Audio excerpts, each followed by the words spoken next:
All right, welcome everybody to GDQ Hotfix. As a reminder, GDQ Hotfix is brought to you by viewers like you. Please consider supporting our broadcast via subs. And do not forget that if you do have Amazon Prime, to consider using it on this channel. I'm going to be your host tonight, Skybills, for this fantastic SMRPG Randomizer Dev Showcase. A couple reminders before we start. Frame Fatale wrapped up this week, which are currently getting uploaded on YouTube. So if you missed any of those videos, please be sure to catch that. October is Disability Month, ! Disability Month for more information about that. Tomorrow at 3 p.m. we will have our Tree Fort. The Community Spotlight will be on Monday at 8 p.m. The game selected this week by Twitter poll was Sly Cooper. So if you'd like to have a say in the future on what games get selected, please be sure to follow the GDQ Twitter. The Sprint will be on Tuesday at 8 p.m. And Costa Grande will be on Wednesday at 7 p.m.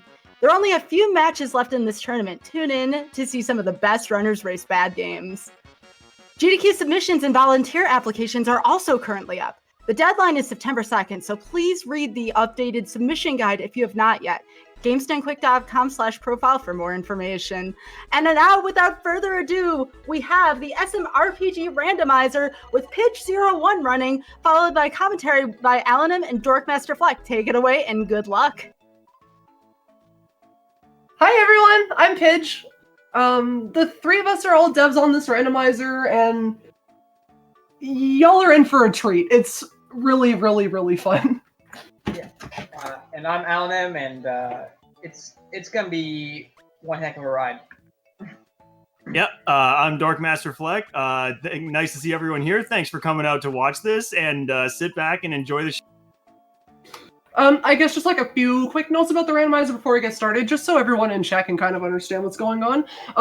With SMRPG Randomizer, the world map has been completely opened, so you don't have to go through everything linearly. You can go wherever you want, check out all the shops, look for things, open up chests, do that kind of stuff. Most of the text in the game has been removed. You start off after Bowser's Keep, so you jump off of Mario's wall and you're good to go explore the world. Chests are shuffled, shops are shuffled, progression key items are shuffled, but the most important thing about this randomizer is that the bosses, which have also been shuffled between each other, you don't know which ones have star pieces. So you have to beat all the bosses and see who has got all the star pieces, and once you find them all, you're ready to go to the factory and beat the game. So, Pidge, I noticed that that's not Mario on the screen right now. No, it's not. In fact, another thing that's been randomized is your character join order. So because Frame Fatales was last week, in honor of that, I've decided that Peach is going to be my starter. What makes this different from the current live build on randomizer.smrpgspeedruns.com is we are showing off some new stuff that is only existing in the dev build. Namely, the fact that in the current randomizer you start off with a full party, in this version you start off with only one character, so the early game gets a lot tougher. You can choose what character is your starter. You can choose to exclude characters if you want, but I haven't done that, so we're going to find all 5 of them somewhere in the world, but Peach is going to be our first. And also, you may notice some things a little different in the overworld from what they have been in previous versions of the randomizer. So without further ado, can somebody count me down, please? Alright, 5, 4, 3, 2, 1, go. Alright. The first key item check is under Mario's bed, where one of the flags usually is. Ooh, Castle Key 1. That is one of our progression items in Nimbus Land, so that's a really nice find right at the start. Don't forget the safety tape. Yeah. I keep trying to hold down L on my controller, just to speed things up like it is in the emulator. First thing I'm going to do is go to Mushroom when you see my first character is, ooh, it's Bowser. That's really nice. However, Mario is quite under level. Sorry, not Mario. Look at Peach's stats. She's quite weak. Level 15. Very low stats. 0 defense. Oh, I've done the wrong thing. And she has her first spell is poison gas. Alright, so there is not a chance in heck that I can take out whatever boss is here, so I'm just gonna go somewhere else instead.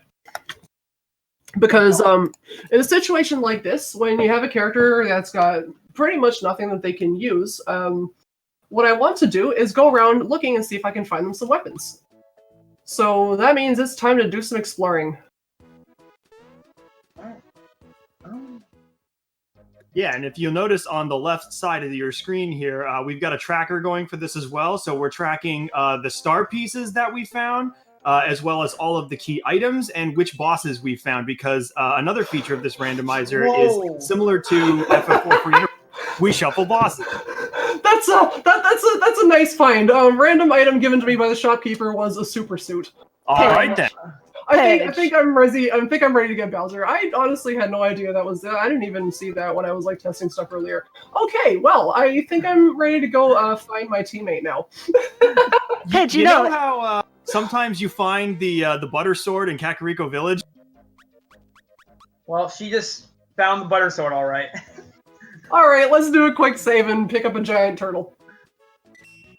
Pidge, I know these seeds get vetted, but come on. I didn't bet that.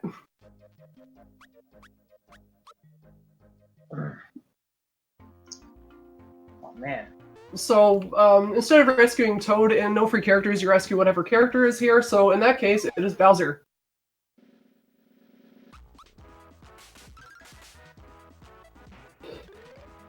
So one of the things that is kind of interesting about this randomizer is that I've kept the characters mostly vanilla, except that the spells that all the characters can learn— oh, rock candy, very nice. The spells that the characters can learn are also shuffled, so that's why Peach started off with poison gas when normally Bowser has that spell. Oh, whoops, I did not mean to get into a fight, but it's okay because I'm powerful. Very. I'm mostly doing this side quest with the Paratroopa just because it doesn't take that much time and it's really funny. Normally, the Paratroopa is carrying Toad around, but don't ask me how he's carrying all that weight of Bowser, but I'm gonna rescue him. Oh, that's great, dude.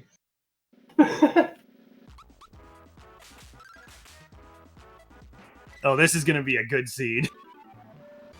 Star Cape. That'll be nice when I find Geno. That is his ultimate equip. You can also... Sorry, go ahead. You can also randomize like who gets what equips, but I chose not to do that, just like it's like easier to follow. Oh, there's a big old Mega Smilax who has taken Bowser hostage. Okay. Ooh. It's a good thing I've got that super suit because Mega Smilax in its 4th phase always casts Petal Blast on its first turn, which turns into a mushroom, which I think is the worst possible status you can get in this game. Super Suit resists status effects, so Peach does not have to worry about that. She's just gonna fight this giant plant on her own because she's a strong one. Yeah. Without that super suit, this fight would have been impossible right now. Oh, yeah. Yeah, so that's right. That's right, Space Cow. That's one of the new features we're showing off here is that the sprites will show you, what character you're recruiting and what bosses are in what spots on the over. Also, to answer another question, Culex is in the boss shuffle rotation. That's an option. Can I cast Poison Gas? I can.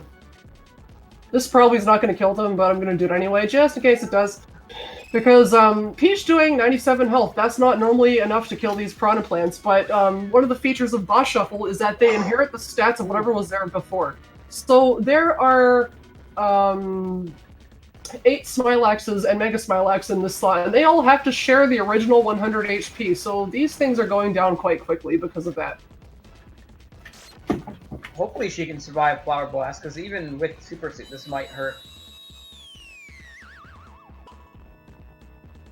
Okay, it's fine. Unless you're status immune. Yeah. So, my time hits have been a little bit off because I've been testing this in an emulator for something like 4 weeks. And, there's always input delay with that. Just super jump on emulator. Easy. Yes. So that 104 slap that I just did there would have been enough to take down the entire boss fight. If it was just one enemy. Alright, I got Bowser and a mid-mushroom. Hooray! Okay, Yeah, so we're fighting Mega Smilax with the strength of the Hammer Brother. Yeah. I'm gonna do a little bit more looting in Mushroom Kingdom just to get myself some money. I could find something nice in the Frog Coin shop. Who knows? People in chat asking about where you can play this. So the current live version is on randomizer.smrpgspeedruns.com. I'm going to try to get some of the GDQ mods to post the link in chat.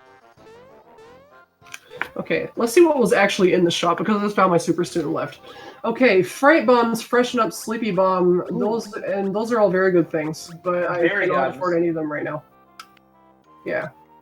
So just so everyone's aware, the version that you play on the website right now doesn't have these graphical changes here. This is a new thing that Pidge has been working on that we're demoing here for the. Before I go to fight another boss, I'm just going to do a few more key item checks. This is a very beta version of this. Coming to the randomizer near you. Soon. TM. Yes, soon TM. Yes, I was working on the development of this about half an hour before we went live, so it's literally quite a very beta demonstration of this. I just fixed a bug on it. Oh, a Bambino bomb! That is a progression key item. That is our Moleville item. That's a very nice find because sometimes you might. Why did I not save there? Sometimes you might find that like buried deep in like Nimbus Castle or something, or on Knife Guy and Booster's Tower. Those are not a good time. Yeah, you can get very mean key items that can require a lot of backtracking. Yoshi Aid. Oh, well, look at this store. Okay, Frog Coin Shop is quite good. I've got a War Fan, I've got all of Peach's good equips, Amulet, Ghost Medal, and Tripapin. Alright, that's pretty awesome. I'll just remember that. I'm going to put those in the tracker. Thank you! It's like you're a lifesaver. Okay, I'm going to check Rosetown KI and grab the... Oh, it's a seed. I can get something good with that.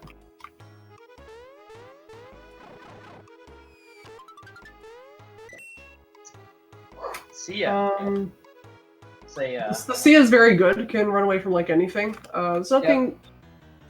One of the settings that I have live for the randomizer is that the shops are kind of rated depending on how difficult they are to access. So like the Seaside Town shops, because you need to find the shed key in order to unlock them, and we don't know where the shed key is because key items are shuffled. There goes the little hammer. So they tend to have better items because you can't just access them right from the get-go. You can choose to have anything appear in any shops. There are several settings that you can use. So the graphics engine in this game tends to break if you put a full-size sprite where a regular-size one was, so we had to think of replacements for a lot of the bosses. So for the Hammer Bro, he's just a spinning hammer that just rolls away in Bandit's way.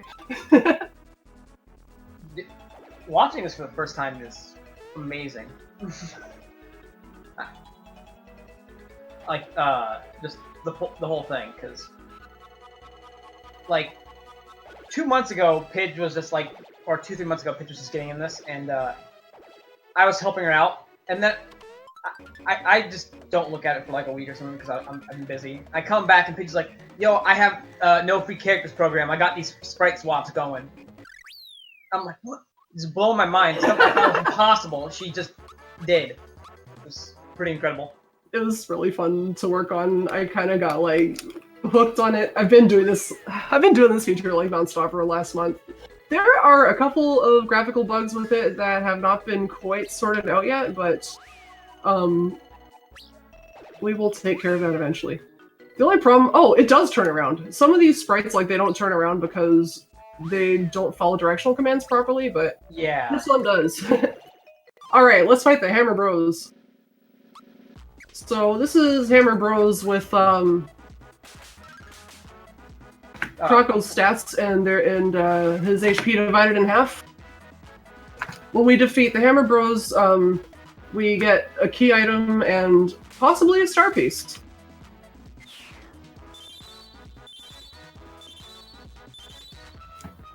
Oh, I keep expecting to do Peach's attack. Oh my goodness, I really need to get my time hits right. I do speedrun this game, I promise. Oh, nice miss. Hammer Bros, well, not Hammer Bros, but Croco has an evasion rate, as you can see, and the Hammer Bros kind of inherited that. Plus some randomization, of course. Oh yeah. Yeah, the evasion, physical and magical evasion is one of the things that's inherited from that. Oh, he has Ultra Jump. Let's just use that. Actually, this is a bad idea. Bowser's magic stat is not good. And before anybody asks, no, you do not get a reward for 100 Ultra Jumps. I only know a couple of people who've ever done it, and there's no reward. Oh, 74 damage, that's not bad. Alright, Bowser, you did better than I thought you would. So I'm mostly doing the locations like in a fairly linear order because just my team isn't very big right now, and I am just like trying to handle the things that I can handle with a tiny team at level 2. I could in theory walk into Jinx's dojo, but alright, so my Big Boo Flag was a key item that I just got there. Big Boo Flag is one of the 3 flags that you trade in Monster Town to normally get the Ghost Medal. But the Ghost Medal, Super Suit, Attack Scarf, Quartz Charm, and a couple of other items have all been shuffled within each other. So basically all like the side quest reward item equips that you get from like turning in key items or beating the Monster Town bosses, their locations have all been swapped. So you could get a Quartz Charm for 100 Super Jumps, and you could get a Super Suit for turning in the Cricket Pie. Or you could beat Kulex and get a Froggy Whoops. Stick. Oh, wow. Alright, my rust is definitely showing. I got into... Justin's like shaking his head right now.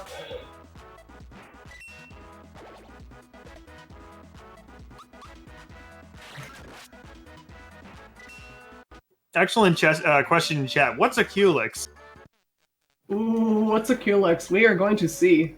We will see. That's a pretty deep question if you think about it. What is a Kulex? No countdown for me. Ooh, see you later countdown. No star piece though. If you do the max skip or if you choose to fight the boss, either way you get the star piece if there is one. But there was no star piece for me. Yeah, so if anyone is familiar with the speedrun of this game, the max skip trick still works fine because you'll get the star piece after, even if you skip the fight. But you miss out on the experience that you would get. But that was countdown in that spot there, so... And I believe we do have an option to turn max skip off, if you so want. That's right, yeah. So we do have some flags that fix certain glitches in the game. That these glitches are helpful glitches, so if you want to turn off the ability to max skip, go. Yeah. Or like King Calamari, he has a bug where he stops working under certain conditions. You can turn that off. Or Geno Whirling XOR, you can turn that off too. Yeah, that's the best one. If I had my way, you would not be able to Geno Whirl XOR at all in the randomizer. Same, but sadly we enjoy not having pitchforks come for us, so you gotta make some compromises sometime. I do kind of enjoy that so far this seed is just Peach and Bowser actually have to work together. He can't kidnap her because she has a super suit on. He's like, just try me, just see how far you get with that. So Peach has got a really nice big HP boost there. Oh, there is my first star piece. Pandorite had it, Very nice.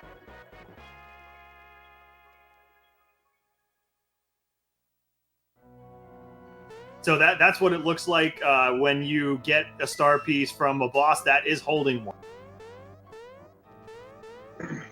And those star pieces are randomized throughout all the bosses in the game. We're going to be looking for the 6 of them that you would normally get before going into the factory, since Smithy has the final one. But there is an option, one of the flags, to shuffle all 7 star pieces. So they're all out there in the world, and you need all 7 of them to get to the factory and actually do the end. No, Justin, Smithy is not randomized. That's it's kind of like Ganon at the end of Link to the Past. Not yet. Don't give him any ideas. Oh, I may have made a huge mistake. Ooh. Oh dear. Remember all that questions about what's a Kulik? It had just seemed too good to be true, Pidge. The beginning of this, I mean. Yeah. Well, the thing about Cool X is he is matter and he is antimatter. And he will ruin your day. Oh, Yeah. okay, Ooh. yeah. Well, that's my super suit character. Well, that is a big oof from me, dog. Yeah, so the thing about Culex and just in general any bosses or enemies that use strong magic attacks is it's kind of like if you played Free Enterprise, how Mega Nuke is still Mega Nuke. Magic attacks are still really strong, even though the boss's stats are scaled down to. We will come back there a little later. Yeah, I was gonna say, since it's open world, you can skip around and look for better upgrades and level up. So it's not like you're entirely stuck having to defeat Culex at that point, if I'm understanding this proper. Yes. That's right. That's exactly right. And in fact, that's often, a good idea to go around and do a bunch of things out of order. You can do things like hitting the star chest to level up.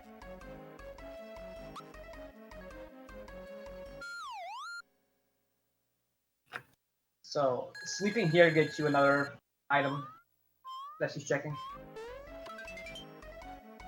I'm gonna go into the forest maze and see what character is there. But first, I might do a couple Wiggler jumps first, just because there were some really nice things in the frog coin shop. I don't think I need to do very many. So, can you check the Marymore character by going to the hill? Booster Hill? You can, yes. Ooh. It'll also show you who the booster boss is. And Booster Hill is funny. It is one of my favorite things about this feature. It is... I've seen, like...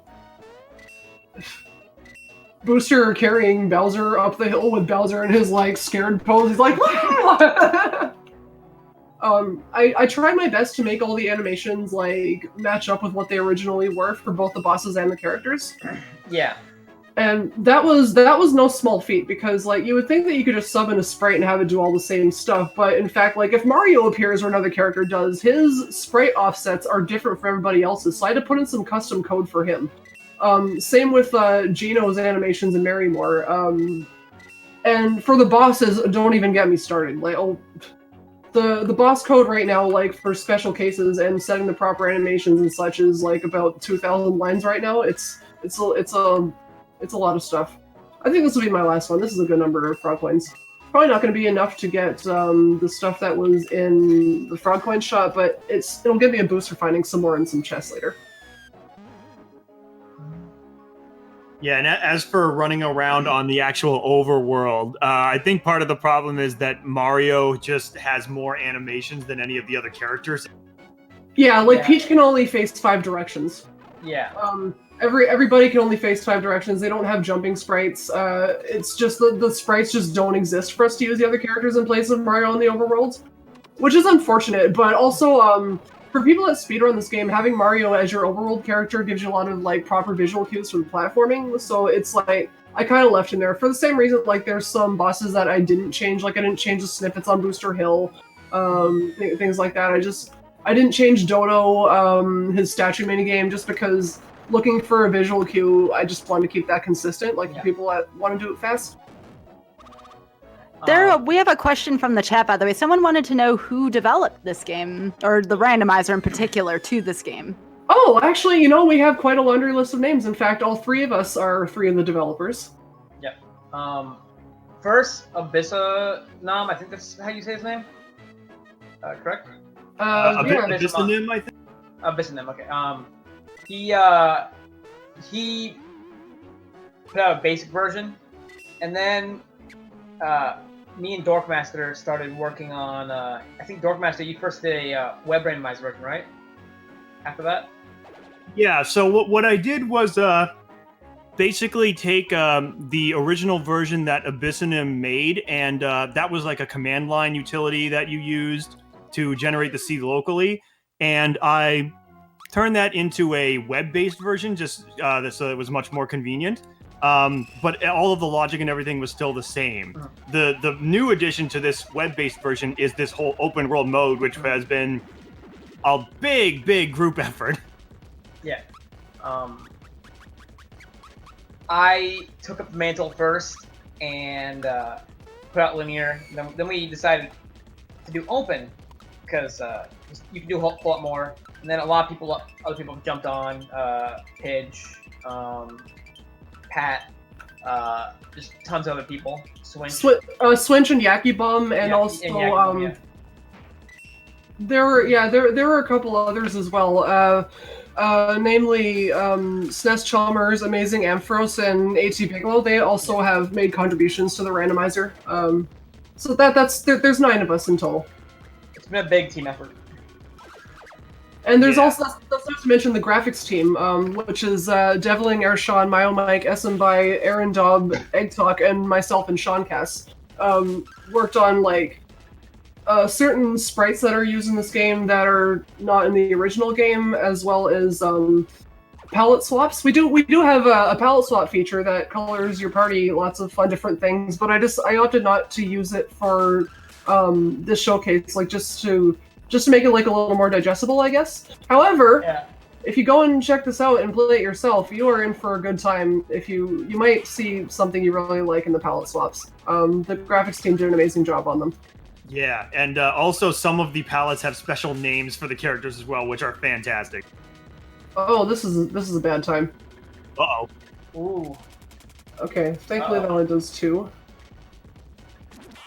Okay, so here is what I'm going to do. Oh, I have one of these. What am I doing?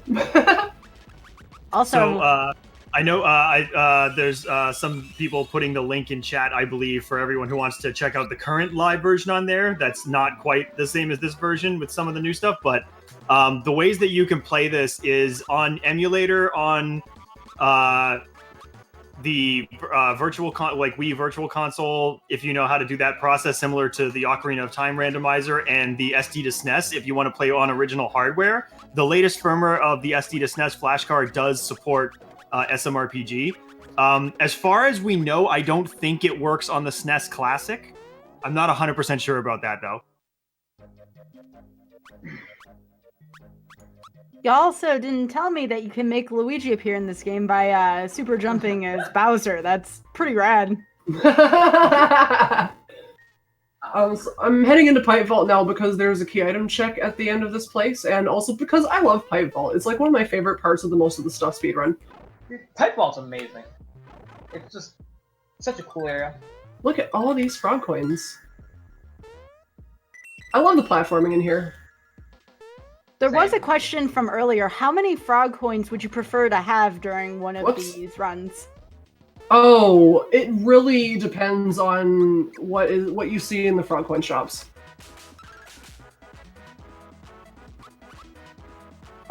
Typically, I don't grind for frog coins because I'm normally able to find stuff in chests that will be like good enough. However, I opted to grind for some. Oh, there's the wallet. There's only 1 per seed. You trade that in for an item. I opted to grind this time because my starter was Peach, and it's no free characters, and a lot of her best stuff was in the frog coin shop. So I just got a cricket gem, which is one of the key items. I'm actually going to go to Tadpole Pond now and trade that in for some frog coins. You also might notice that when Pidge hits a coin chest, it just pops up the amount of coins you got. When we were randomizing chests, coin chests would break very often. So, as a temporary fix, I implemented this feature. But the community seemed to like it so much that it's just been a mainstay since. Yeah, because you only have to hit the chest once to get all the coins. Yeah. That's pretty nice. Yeah. So I don't think I'm quite ready for Colex yet. However, I did find a Bambino Bomb, which means I can do the entirety of Moleville right now. Usually this is a place that runners will come back to later. The Bambino Bomb is the bomb that Croco drops in the original game that helps you blow up the second half of the mine so you can access Punctionella. It is a key item, so it's been mixed in with all the other key items. So you can always come in here and fight the first boss slot here, but you have to find the Bambino Bomb somewhere in the key item shuffle in order to proceed to the rest of the mines. And the rest of the mines is not only a star piece check, but also unlocks another song in Melody Bay, which is a key item check. Yeah. And it also, and in No Free Characters, it also gets you a character. Oh, this is going to be the Mac fight.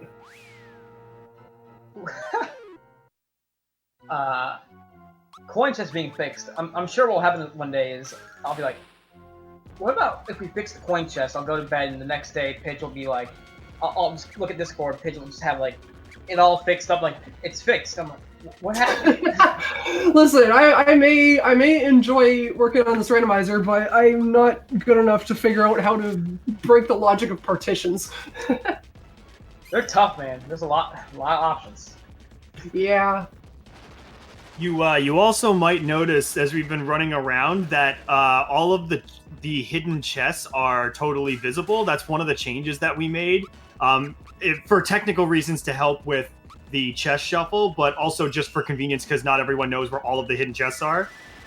Just to help you find it when you're going by. You're like, oh, that's the spot I gotta check. Yeah. Back when they were hidden, I used to watch people do this all the time. And I'd watch the same person run the game like 10 times and never know like half of where the hidden chests were. Go ahead.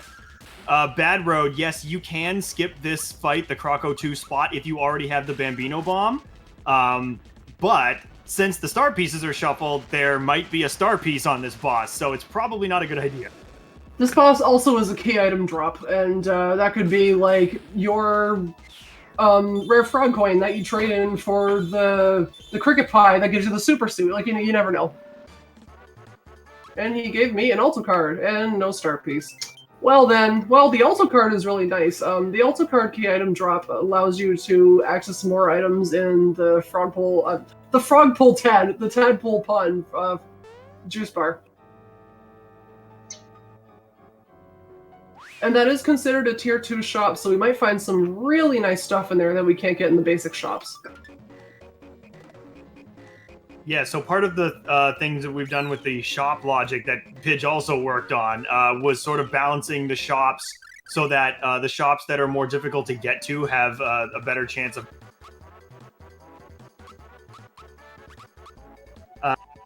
Yes, the other thing is the juice bar cards are progressive, so the way that the progressive swords work in Link to the Past Randomizer, for example, you always get alto, then tenor, then soprano.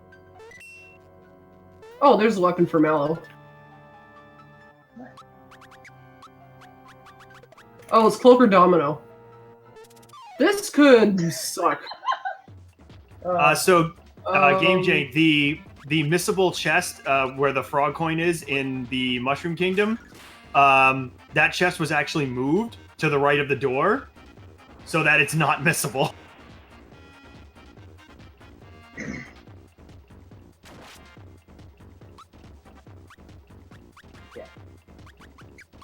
Last thing we'd want is a key item being up, just taunting you, and not being able to finish the game. Yeah, and also one of the questions about if we're planning on hiding those hidden chests again. I don't think so, because it would be more work, I think, to make it work in terms of the chest shuffle code, and also generally the community is in favor of just having them revealed because that's more. Yeah. I mean, once you know where they are, it's not like it's a challenge to get them. That's right, yeah. It doesn't really hurt, like, really experienced people. It really only frustrates newer people, so...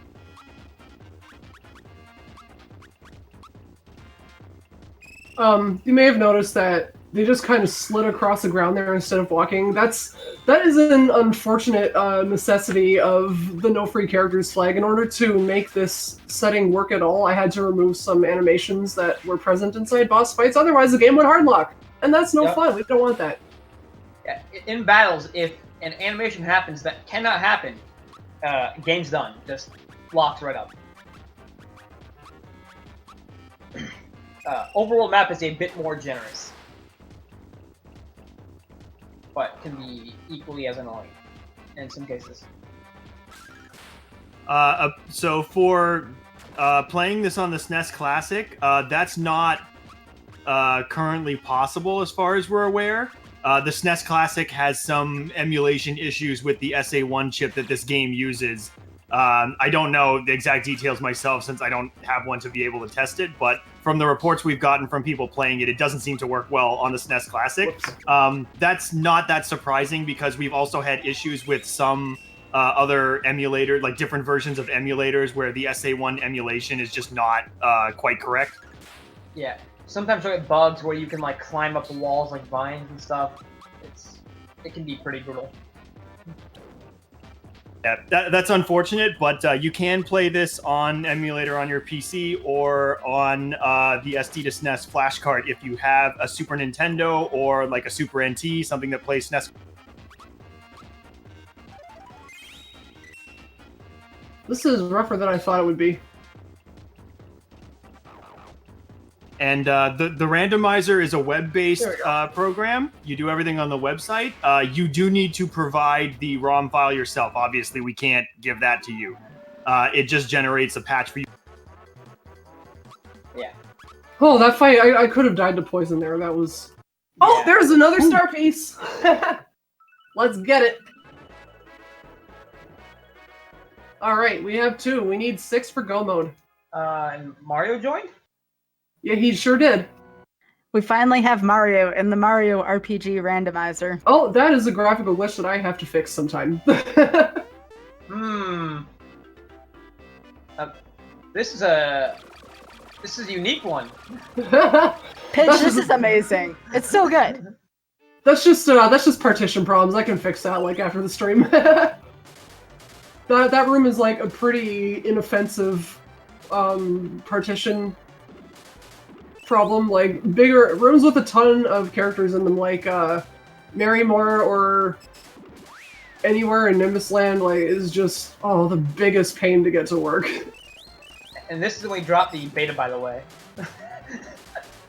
Yeah, there's many little graphical issues that don't, affect the game, but they just look a little funny. Yeah. We're trying to clean that all up to make the randomizer look very nice, but so far they should work without the game breaking or anything. Whoops. Oh, that was... Okay, that was pretty bad. No sub 2 for me. That one bonk makes me get no mushrooms. Ooh. Exposed.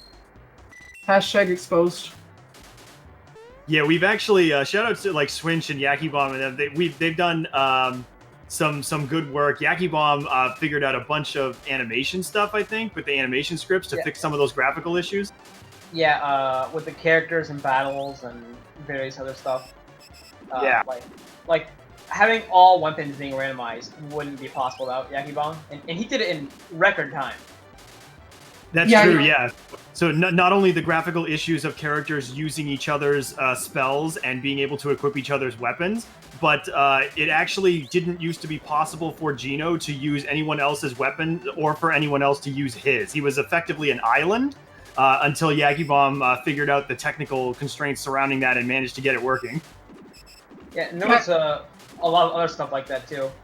He's pretty awesome. Like, he's a very experienced SMRPG ROM hacker. Like, he hangs out, like, in the same circles as the people that work on, like, SMRPG Armageddon and such.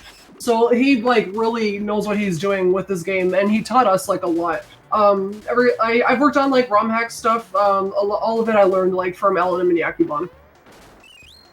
Mm-hmm. What I mostly do for the randomizer is, like, stuff that... If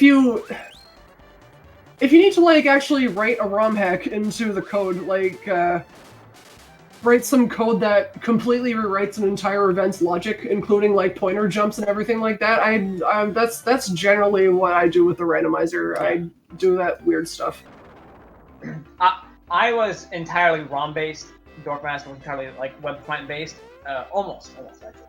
He did some ROM-based stuff. And Pid just mixes the two. And it's like when you mix like peanut butter and honey. It's a good combination. Also Pat does stuff like that. He just wrote like this boss script disassembler, which is like one of the coolest things I've ever seen. Yeah, so in Varial, the layout of the minecart minigame is something that we've been thinking would be cool to be randomized if we can figure that out as well. There's some some technical constraints with that because the way that the data is laid out is a little weird. Yeah, I would love to be able to like procedurally generate a minecart map. Yeah, that and our tool to touch that stuff is very buggy and has a high tendency to the Lazy Shell program. Great program, has helped us do all this, but at the same time, it's very lacking and tends to corrupt the game. We mostly use it as like a reference guide nowadays, because of how much it like messes with the data of the game. Yeah, we mostly just use it to look things up. It's an excellent program. Like I can really appreciate like what the developer was doing with it. There's like stuff in there that if I read the source code, I'm just like, oh, hold on a second. This is a Croco slot. Look at that snippet behind the desk. Not the snippet, the crook. Yeah. Okay, Croco's at the top of the tower. There's things that the program does that I really appreciate, like as a software developer, but other things that I'm just like, no, this isn't what I want for the randomizer. Yeah. Yes, we've been fortunate that between this program called Lazy Shell and the documentation from the people who made things like SMRPG Armageddon, a lot of the game was actually like fairly well documented in terms of stuff we wanted to change. The hardest thing has been figuring out like all of the battle and event scripting. Yeah. Also, shouts to Armageddon. They figure out a lot of really cool features that I just went in and sort of took or borrowed, and that's how we have those features now, thanks to Armageddon discovering them. All's fair in love and randomization. Yeah, we stand on the shoulders of giants. Yeah. They also donated the Luigi palette swap. Oh. SMI grabbed that for us with permission from the... Oh, why did I do that? From the... Oh, that's work pants, actually. That's quite good. Bowser's your lucky day. Yeah, one of the features that Armageddon, SMRPG Armageddon had was the ability to actually swap Mario in and out of the party, and also to have more than 999 coins. It now goes up to 9,909. Yep. So, like, without that code, the game will just break. And it's not a lot of code, but it does what it has to do. Not only have we taken the code, but they've also helped us. They've been a big help at pointing us to certain places that we needed to get to in terms of coin location, data location.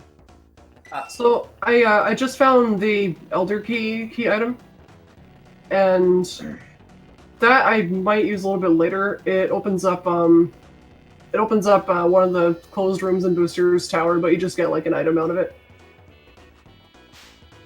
But it could be this 1 in 10 chance of a super suit, so maybe I'll check it. Yeah. So. Oh yeah, Alan, I didn't show you this, did I? No, you didn't. Good. This is pretty fantastic. Since Croco's here, we have the little bandits doing the game instead of the snippets.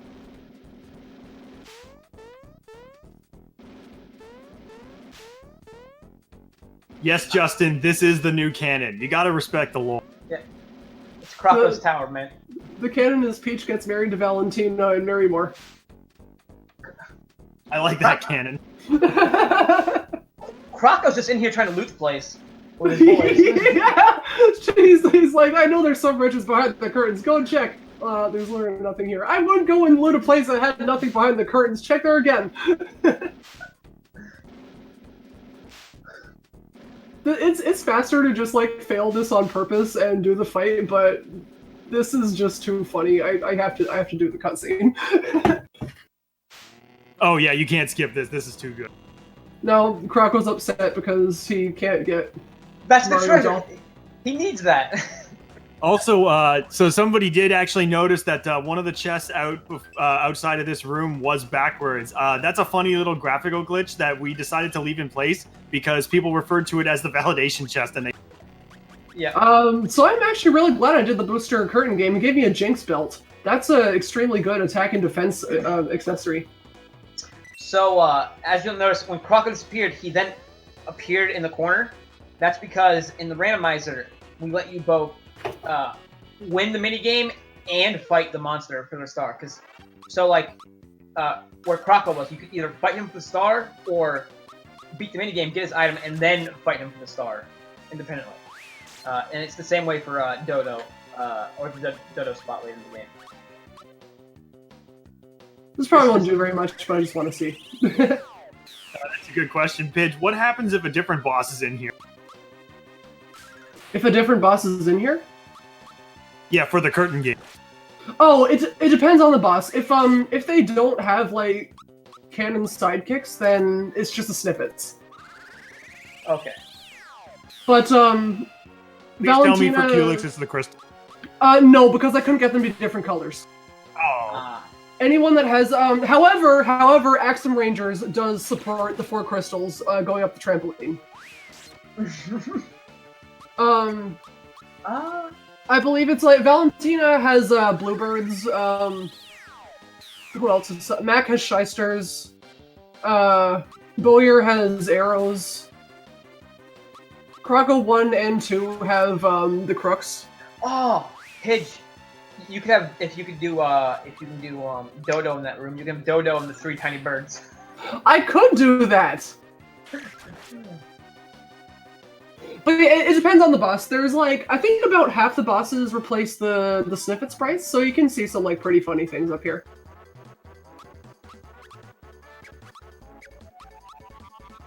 Who else?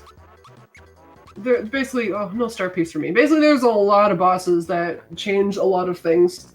If it's Birdo, it's just little tiny eggs running around. Yes, the Johnny Sharks.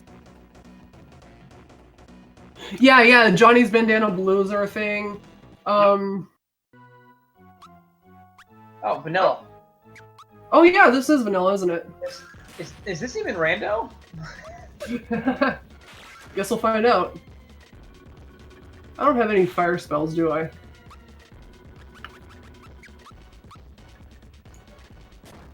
Yeah, Do we the have- him. director or factory, the manager should have the pound.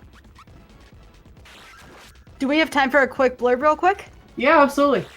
Awesome. As a reminder to everybody here, first of all, welcome and thank you again to our lovely commentators and runner here. Please give them all a follow. But remember that GDQ Hotfix is brought to you by viewers like you. Please consider supporting our broadcast via subs. Don't forget that if you do have an Amazon Prime account, you can use that sub for this if you have not already. All right, thank you. Use that Amazon Prime. Yeah. Oh, this could be bad. Oh. It's not that bad, actually. Okay. Great Guy is almost dead, I think. He has a lower defense of the two. Yeah. You can randomize like what the stats the boss have, but I chose not to do that for this. The only adjustments to their stats is that they are scaled to the location that they appear. But that doesn't matter for these guys because this is where they normally appear in the original game.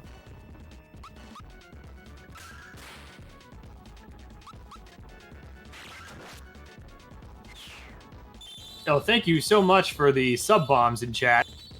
Keep supporting the hotfix. Heck yeah. So normally when you finish this boss, you are forced in the booster hill in vanilla, but in this one you just drop at the bottom of the tower, and if there's a star, you get a star. So Booster's Tower was a bust, but I am going to check the Elder Key room because you never know, there might be a super suit in there. It's one of the 10 shuffled items behind that door. Yep. So the rewards you get for turning in the cricket pie, the seed, and the fertilizer, the Elder Key, the room key, the 3 flags for Monster Town, as well as beating Kulex and beating Jinx's dojo, are all shuffled within each other, as well as some others, I think. Yeah, there's side quest equips that you can get, like either from turning in a key item. Oh, this is actually a key item check that I could maybe do. Yeah, they're shuffled within each other with the M flag. What's this? Oh! Did I call that? Did I call that? Wow. Did I call that? I called that.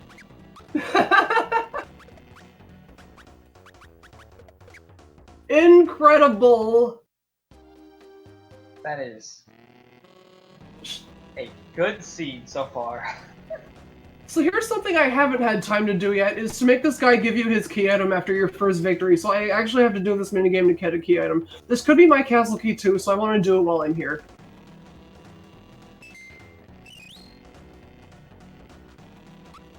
However, in the next release of the randomizer, I am going to adjust this minigame so that you just get the key item after your first win, and not after your 13th. Yeah, that's right. Yeah, you could have multiple super suits, especially if they're available in a shop somewhere. Yeah, if you turn on the M2X flag, which shuffles just the MX flag, which shuffles all the reward equips. It also makes them excluded from everyone else, so you can only get them at the reward slots, but I did not turn that on. So I got one from the shopkeeper in Mushroom Kingdom just as the random item that he gives you, which is an incredibly low % chance of happening because I did make it so that equips are less likely to be given to you than consumables, so the fact that it was an equip and it was a super suit is a little silly.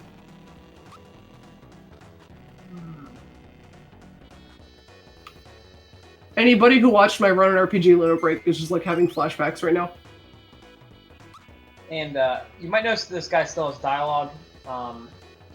We just never got to him. Yeah, this guy was only made relevant very recently because one of the new features of the randomizer that was added back in May is that instead of going through the factory, you can opt to warp to Smithy from going through Great Guy's Casino. If you talk to Knife Guy and you have all your star pieces, he'll let you just go right and fight Smithy without having to go through the final dungeon. But in order to access Great Guy's Casino, you need the Bright card. And this guy normally gives you the Bright card. Instead, he gave me the Dry Bones flag. Probably not worth because I already got my super suit from the the pool of items that can be behind the Dry Bones flag. Let's see what's in this chest.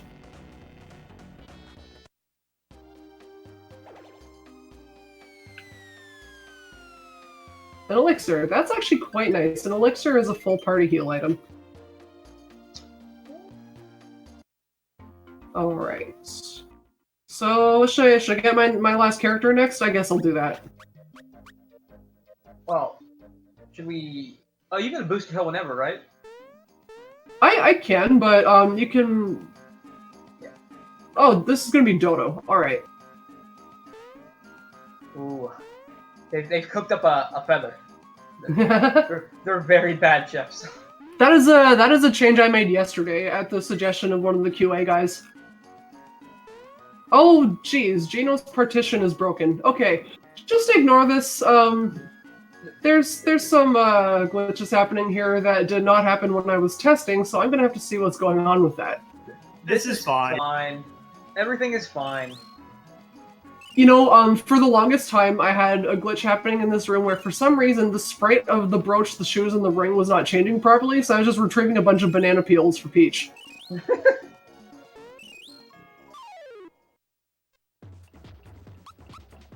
It's too bad that glitched out because that that cutscene is quite funny with randomized characters, but it just looked like a garbled mess there. I noticed the door was already open. That's a new change you made?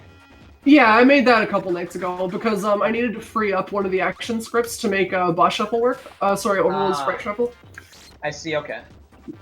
There's 4 different parts of the game's memory that you can put scripts for overworld characters in, and the 4 of them you cannot like jump to a specific address within each other. So like if you're in Bank 19 as 1F, you can't like reference an address to. You can't be like, okay, go do this command in Bank 21. It just will not let you do it.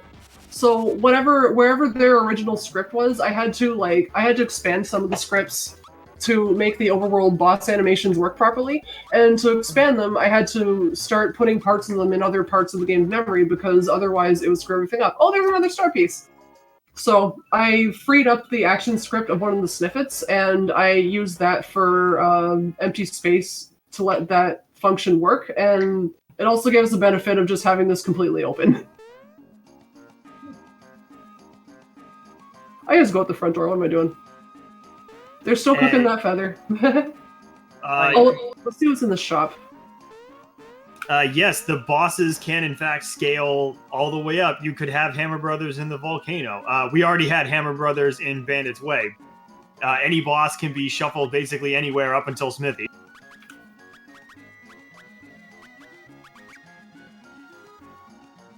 Alright, I'm actually going to check the mobile shop. There was nothing really noteworthy in the Marrymore shop that I wanted to take down, but I don't think I ever checked this shop. Okay, nothing really. That's okay. So the canon is that Croco kidnapped Gino to marry him.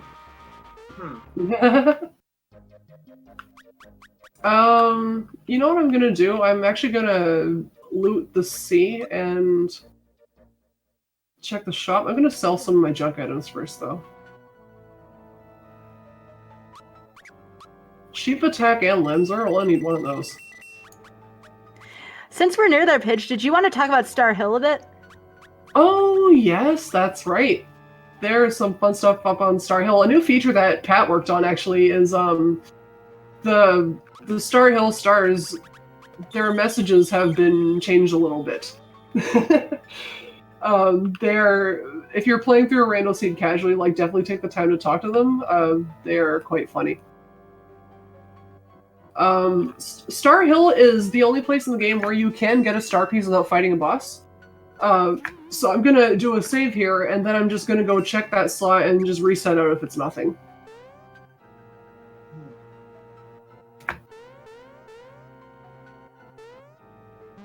Yeah, that's one of the two community driven features we sort of have is we solicited some community submissions for Star Hill wishes on those stars. And the other thing is there's also an option to shuffle the Dr. Topper quiz questions with some community submissions there as well. You know what? Actually, I'm not going to reset out because earlier today my SD2 SNES was not actually keeping my saves. And I'm a little scared about that, so I'm going to just do this legit like I'm speedrunning the video game. Good call. I don't think yet that I'm ready to fight Kulex, but I think I will fight him once I go through Land's End. I'm gonna do the C next because there's 3 star piece checks in there. And one of the roughest no star piece. in terms of time is King Calamari. That's right, because that slot has a lot of HP. Okay, I guess I'll do the Sunken Ship now? Actually, you know what? I'm not gonna do the Sunken Ship. Fleck, if you have the tracker open, I'm actually gonna look for pick-me-ups. I have not changed that boss yet. I should. I forgot he existed. So, another thing is, we have merged the timelines for Seaside Town. So, Yurovich exists nice. at the same time as, you can free the villagers at the same time. As he's there, if you get the key. And, the shop only goes away after you, defeat the Yurovich spot. To allow that key to be useful before, you beat this slot. Oh, he's got Genome Boost. No one's got Super Jump yet. Yeah, so basically the way that the boss scaling works is the amount of HP that boss normally has in the vanilla game. We compare how much HP, the boss has that's getting shuffled in there and just scale it down accordingly. So it should have roughly the same amount of HP as the vanilla game does. And the other thing is that the stats are also scaled similarly. based on the boss that's there.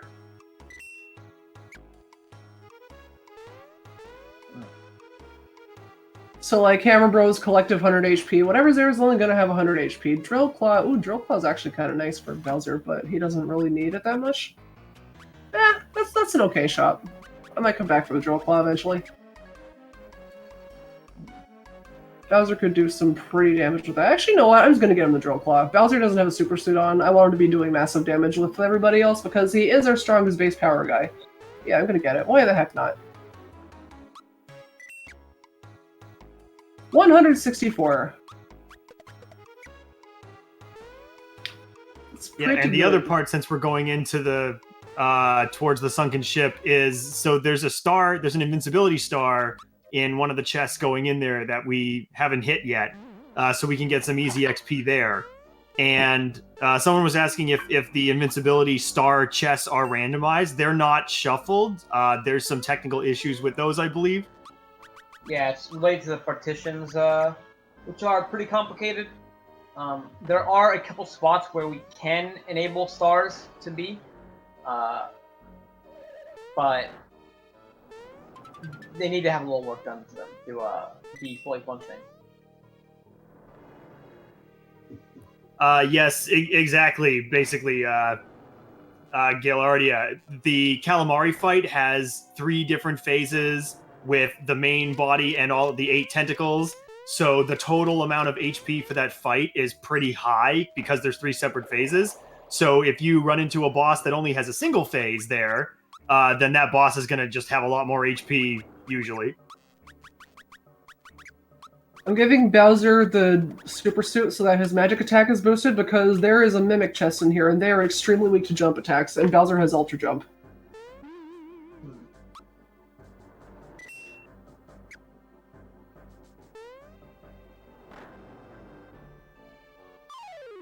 Box Boy. Ooh. He counters magic. That's okay. But can he counter death? Oh right, he's King Calamari. I think he can counter that. This might be the most ultra jumps I've ever gotten, actually.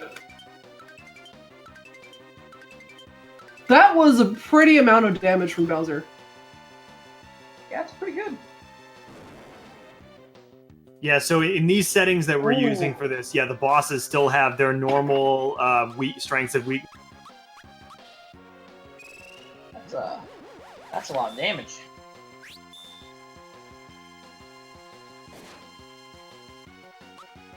And now he's calling help.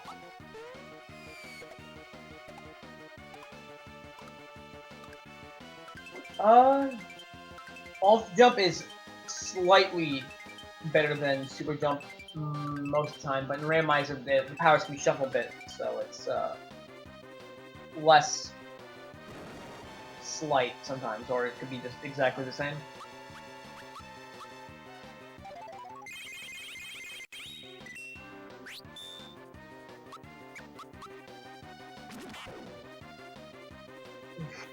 I use that Kiro Cola and leave it with syrup so I could use Ultra Jump again. Yeah. If she gets a bad combination, this could kill quite a few members of her party, depending on how they target it. Yes. Like a boulder into a decent attack or spell. Yeah, blast would kill somebody. Ooh.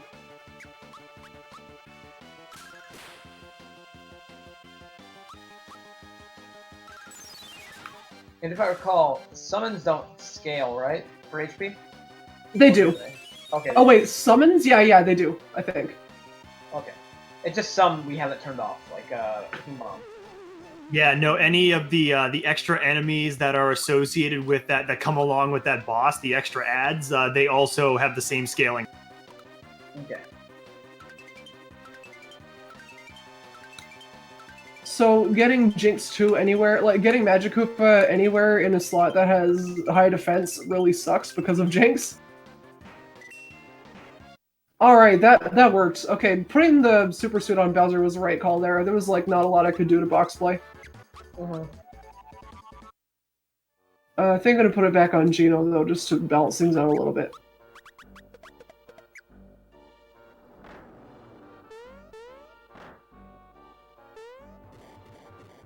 You can also like randomize what stuff the bosses are weak to, but I generally don't like to do that for showcase races, just because it's like, if you remember the original game, and you're like, what? Why the heck aren't you jumping on that dude? It's just like, well. Yeah, it definitely does mess with your knowledge of the vanilla game. So that's the one that people have mixed feelings about. I think shuffling the boss week.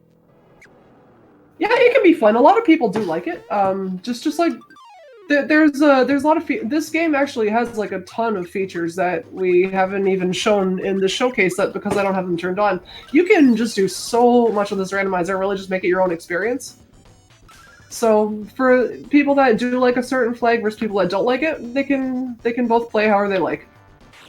Yeah. So this spot we have the hide-on chest here. So we don't have any idea of what's inside there until you.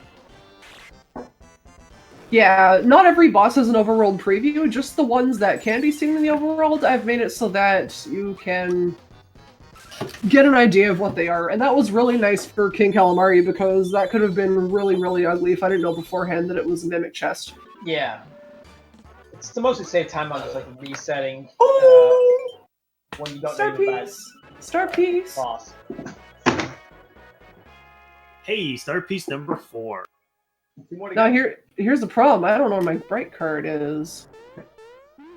So somebody was asking how you knew that King Calamari was a chest. Oh, it's because when you do your password, normally a tentacle sticks out of the pipe and signals at you to come inside. I replaced the tentacle with whatever boss appears in that location. So it was just like the head that shows up in the chest. That when you get a mimic chest, it's just that guy. So when you see that, you know that you're about to fight Pandarite, Haydn, or Boxplay. I don't know what's going on in my staircase today. There you go. Yeah.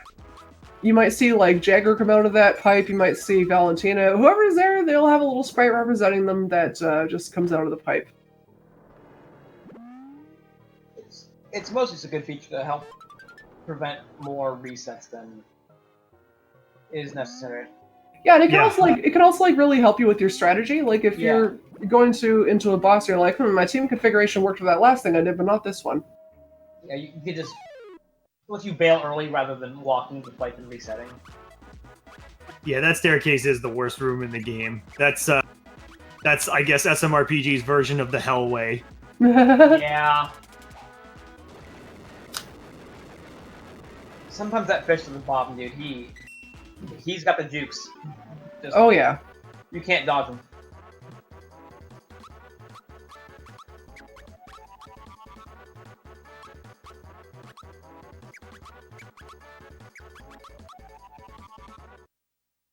I don't get a heal after that, do I? No, I do not. Ooh, that stinks. I definitely thought I did. So I have low magic power going into this fight. And this is, Johnny coming up is one of those fights where you don't know what it's going to be. Oh wait, can I use this?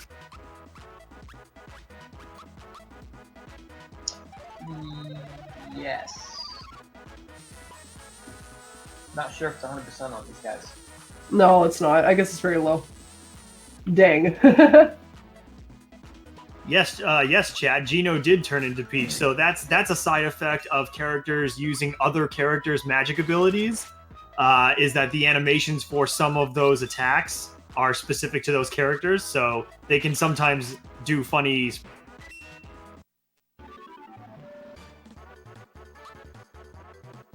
Which used to cause a ton of graphical issues before Yaki Bomb came in and just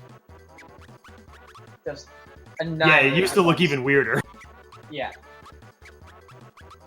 And especially with the weapons, people using each other's weapons and using each other's spells. Yeah, so those have actually been cleaned up quite a bit. So hopefully most of the major graphical glitches are done. Jinx the Pirate King. Unfortunately, this is going to be like a little bit of a slow fight because Jinx counters attacks. And also because Bowser did 1 damage. Oh. That's alright. The suit users are doing quite a bit from their attacks, and this slot only has like 1,000 HP or so. This is Jinx 1, just. Yeah, Jinx 1 is not a threat to anything or anyone. He only knows 2 attacks, and neither one of them is very powerful. Yeah, this shouldn't be too bad. So Jinx is an enemy along with Croco and Balome that you fight multiple times. And in the vanilla game, those enemies, even though they're different enemies, they're just named the same. So because the bosses are shuffled around, we gave them the numerical designator so you could tell which version it was. Yeah, kind of like when you're fighting Balome 2, the Toadstool clone is called Toadstool 2, because you wouldn't want to get confused with your Toadstool and the enemy Toadstool. So there's Jinx's little chair. One fun thing about this room is that if you come back inside, he's just staring out the window, very upset that he lost you. That's awesome. I love that. Those are good touches you got there. Oh, you know what I never did? I never checked the key item in Monster Town. I'm gonna see if that's my castle key. I also haven't found super jumps yet, so I can't talk to the dog.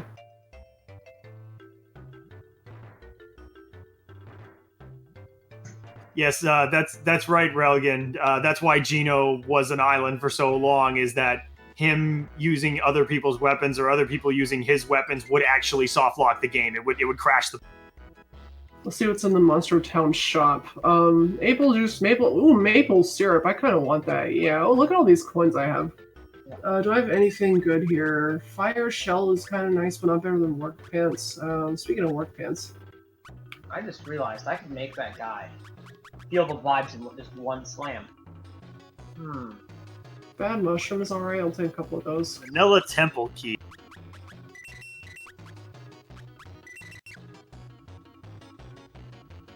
Should I do Dojo? Yeah, I'll do Dojo. Why the heck not? I'm already here. I will do the Dojo. See who's the apprentice today. Let's see who the apprentice is. Oh, it's King Calamari. What an apprentice. With 600 health divided between all these little things here. I don't even have to time my attacks. And, as is canon, King Calamari always comes with a full ship to do battle in. Yeah, he kind of has to because, Oh, I was a little afraid of the hard lock happened there, but it didn't. It kind of has to because the battlefield is actually extended, so he literally can't appear in a different battlefield because there's just not enough room for all the parts of him. Yeah. This was on the fights that I had to modify to make no free characters work, because if you try to do the transition between 2 areas, it hard locks your game. It just looks a little sore because I had to replace the coin plus equals 0 placeholder with pause for 1 frame. So now it's pausing for 15 frames like between transitions instead of just doing it right away. Because what I had before was actually depleting my coins, and I didn't realize that until like SMBI told me about it today when he was doing QA testing. Oh. Yeah. And it turned out it was any boss fight where I had replaced sprite queues with add 0 coins. So I thought, add 0 coins, that does nothing. It just will remove all of this space that I have to make up for without crashing the game. Okay, so there's a scarecrow standing behind the blooper, and that means that Balome is here. Balome is too big to put in most parts of the overworld, so we picked a scarecrow to represent him who's small enough to not break the graphics engine. This scarecrow moves fast, dude. Oh, that's nice. Boomer is actually kind of tough sometimes, but Peach doesn't really have any spells she can use unless she's more fan. Wait, Scarecrow is Boomer? No, it represents Jinx 3. This is 3. Oh, okay, I see. Yeah. There are 3 Jinx fights in this dojo, and each one of them has been replaced with a random boss. But because of the limitations of how many characters we can have in a certain room, I was only able to put the representative for the final one in here. I see, okay. Well, this stinks. That's right. I forgot that Jinx actually has pretty good stats. Yeah, he's kind of a monster. So because this fight is quite slow, I'm not sure if I should continue doing these fights or if I should leave and do something else until I get stronger. I don't know, Bowser's doing pretty good. That Drill Claw, I think, was actually the right call. Alright, that wasn't as bad as I thought it would be. Boomer can be scary because he has one-hit KO moves, so you have to know how to block them. Yeah, so the overworld sprite here only shows what the Jinx 3 slot. Yeah. If it was like, if Jinx 3 was an enemy that had like an attack animation, it would actually do that at me when I challenge him, but it's a Scarecrow, so he has to stay still. So you might notice these fights are actually giving experience. In base game, these fights do not give experience. That was mostly to fix issues with just random bosses not giving experience, and to balance out rando because you would generally be too low level, so we gave it appropriate for the difficulty experience to keep the progression pretty going pretty well. Oh man, so this is an amped up Jinx. This is not just a vanilla Jinx clone, this is Jinx inheriting a certain percentage of the stats here, and this is really bad news. Ooh. This is bad news. My Super Suit characters cannot do anything to him.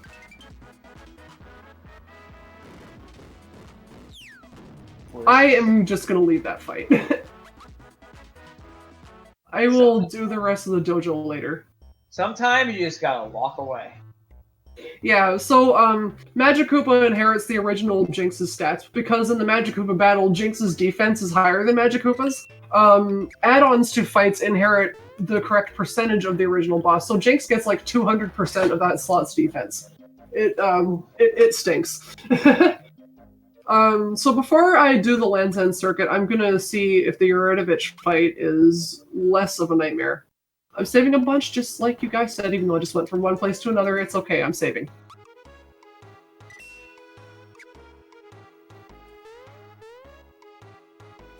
Although, he took decent damage from the jump attack, so... Oh dear, it's a bun. Alright. I may opt to go back with the Super Suit on a strong magic user and see what we can do with that.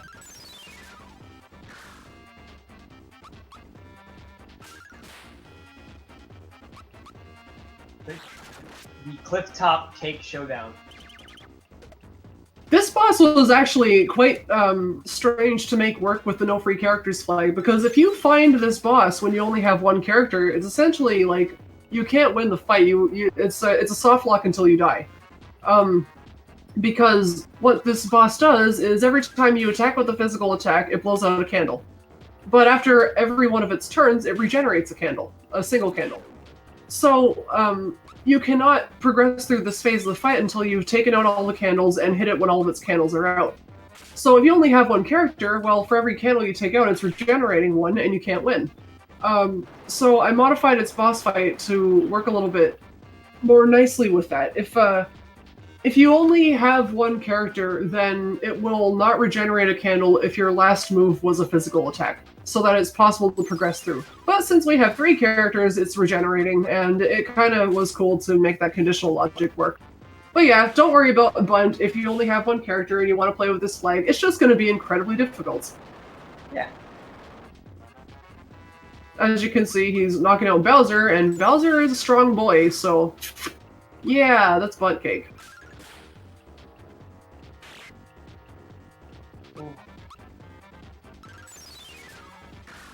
Even with Super Suit, this is going to be pretty challenging.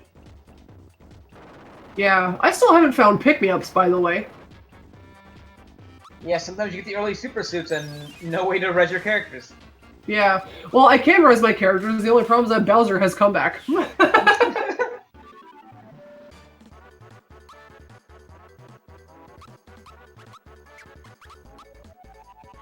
No key item. A room key. Well, I don't really think I need to check the room key because I already have my super suit from the M Shuffle.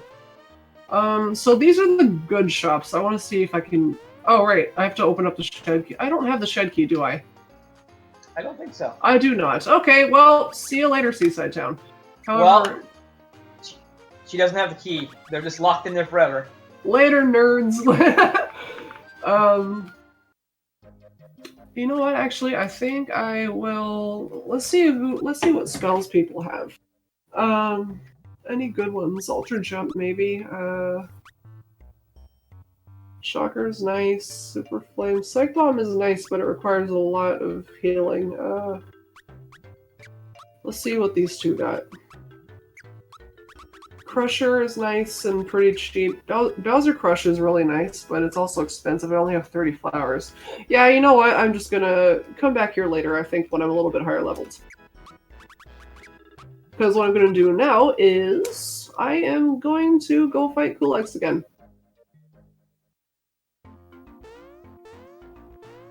So, Alan, there's a graphical glitch on these cannons, and I'll explain how... What? It didn't... Okay, yeah, it did. There's a graphical glitch on these cannons, and I will talk to you later about it because it's really, really funny why it happens, but it's, like, a little too complicated to, like, really explain on stream while I'm trying to play the game. Yeah. I understand. Oops. The graphical glitch means it's harder to time the cannons. Ah, There. I see the glitch. Yeah, and the reason that happens is, like, one of the most bizarre things I've encountered in this game so far. I know what you're talking about, actually. Do you? It's the same reason that the chests go backwards. Is it? Believe. Yeah, I think so. It's actually related to the factory clerk. I'm sorry, what? It's related to the factory clerk. Well, okay then. I guess I don't know. This guy is just in my way when I'm trying to get this chest. It's quite rude. No, I would say to that, see ya. Ooh, freshen up. That's nice. That will recover all status effects, although only one character in my party currently is susceptible to them. Alright, Kulix, you ready to get your butt kicked? Let's kick his butt. Let's see what this key item is as well. A cricket pie. I may as well turn that in. It could be like a attack scarf or something. Quartz charm would be nice. Alright, Kulix. So, yeah, now we're back here. So, yeah, for anyone who's just coming in, I see a couple people, I think, just walked into chat. The world is all open, except for the factory endgame. It's similar to, like, Final Fantasy IV Free Enterprise, if you've ever seen that, but it's an open world, so it's completely non-linear. You can do things in basically any order. That was much better. There's my super jump! Easy. I'm keeping Peach in the party, and I'll leave Bowser Magic, why the heck not? So now that I have super jump, now that I got super jump, maybe I can take down Magic Hoopa. However, what I really want to do is finish Land's End. Come here, Ghosty! This skip is really nice with Sia. Yeah. There we Sia go. is a good item. It is extremely good. Part of me wonders if it's like faster to just warp out of here, but I don't think it is. Yeah, so that's what happens when Kulix is at an early game spot and you come back later on with more powerful gear. Yeah. He's not so scary anymore. Yeah. Assuming you kill him in time. Otherwise, he's probably just as scary as before. Yeah. Yeah, so like Justin said, since Kulix was at the Belome 1 spot, he has Belome 1's HP, which is about 500, I think. Yeah, it's like 400 something. Yeah, so coming back here after gaining a bunch of levels and finding more equipment and, you know, the super suits and lazy shell.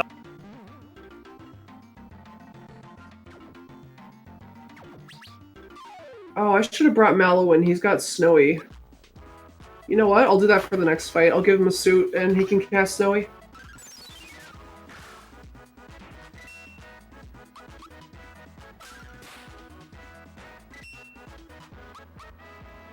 Maybe not necessary. My team's pretty strong. I'll do it anyway. I like to give Mallow some use. My boy Mallow. The worst guy. Yeah. So yeah, Raw Juice in chat. In theory, you should always be able to finish the seed. There are logic checks in place to make sure that all of the spots are reachable and that the seed is fully completable, like sort of item progression type logic. So, assuming there's no bugs there, which I'm not aware of any currently, you should be able to finish any seed.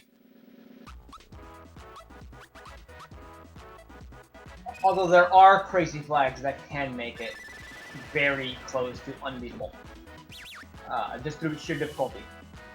Yeah. Oh, yes, absolutely. That's to say nothing of the difficulty that you can inflict on yourself due to some of these the harder flag settings that you can do. It's just that it is actually beatable. It's just a question of how hard the bosses are. Like, I believe there's a mode where everything is a goodie bag, so you have all the money in the world, but nothing to spend it on. Yep. And yeah, there's an empty shops flag, right? Where the shop only contains a goodie bag. Yeah. It's like, oh, let me just buy myself some money. Yeah. We should call that one Midas mode. Midas mode? Yeah, because everything you touch turns to gold. Oh, yeah.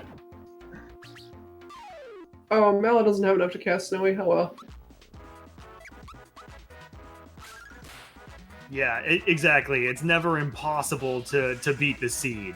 You should never be like soft locked and unable to progress. You just might have to have a really hard boss fight.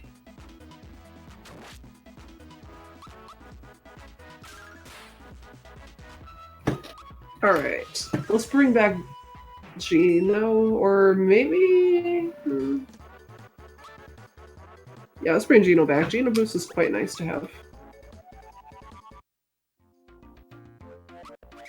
Oh, so, the reason why she's going through, Balloon's Temple this way is because the trampoline in Monster Town does not exist until you beat the Balloon spot.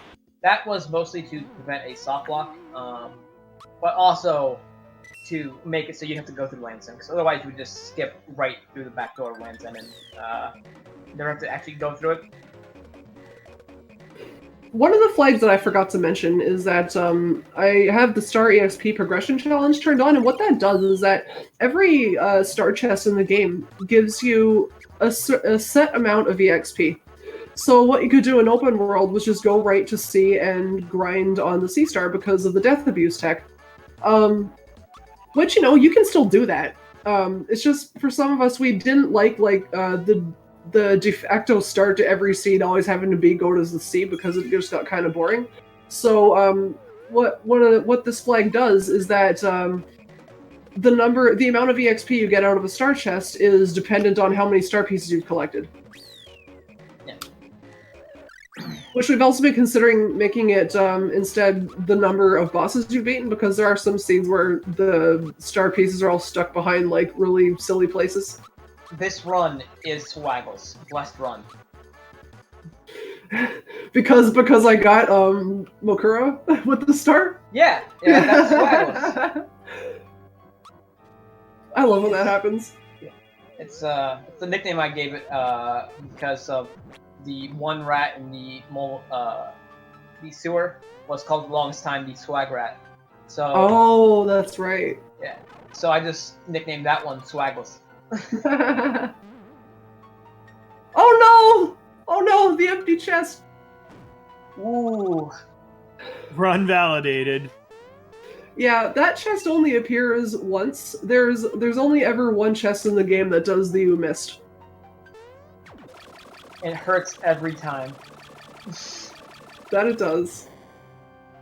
Here's my boy Booster.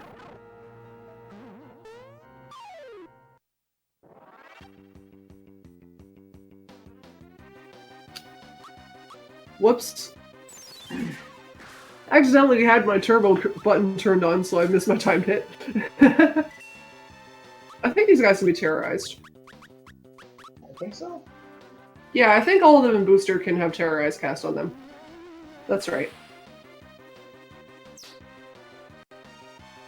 Nice damage, too. That's like half their health. Yeah.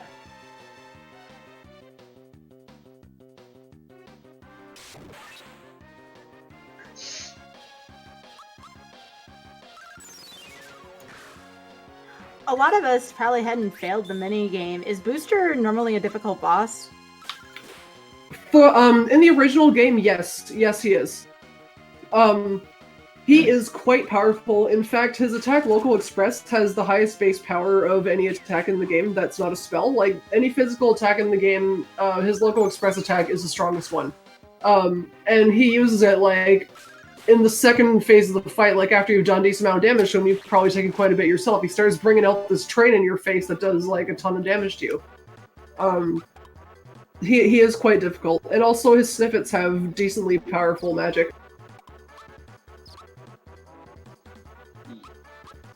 Yes, Torsui, the bosses keep their same battle scripts and moves that they do. It's just their HP and stats are being scaled to the spot that they're at. Oh, you know what? Since I'm in Monster Town, let's fight Jinx again. Jinx. Magikoopa Jinx. And then I am going to go to Tadpole Pond and look for my castle key because I cannot find it anywhere. Haven't found castle key 2.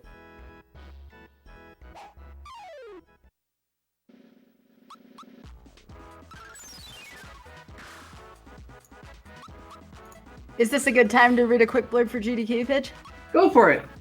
Alright, as a quick reminder, GDQ Hotfix is brought to you by viewers like you. Please consider supporting our broadcast via subs, and please do not forget to use your Amazon Prime if you have not to help support this. And again, please follow all the commentators and the runner here. They are fantastic, and again, thank you so much for your time. This is amazing, and especially thanks to the devs of this randomizer, too. Happy to be here. Yep, same. And there are more devs beyond just the 3 of us. It's quite a fantastic team of very talented people. Yes, absolutely. Very happy to be showing this off to everyone. Snipers are, if the boss has multiple phases to it, then the thresholds which that trigger the different phases are scaled to whatever their finalized HP value is. Yes. I'm still amazed at how much has been implemented and done since I have like the 3 months like absence taken from the randomizer. It's been a just been huge updates. Some stuff I didn't think was possible. But, even though I keep bothering you like every 5 minutes for like event numbers. that's fine. I mean, to be fair, probably should have documented those a little bit. Oh, documentation is going to become a big mess once you guys see what I've done to this code. I believe it. Because I know what my code looks like, and it's oof. I try to make it as easy as possible, but it's not always the easiest to do.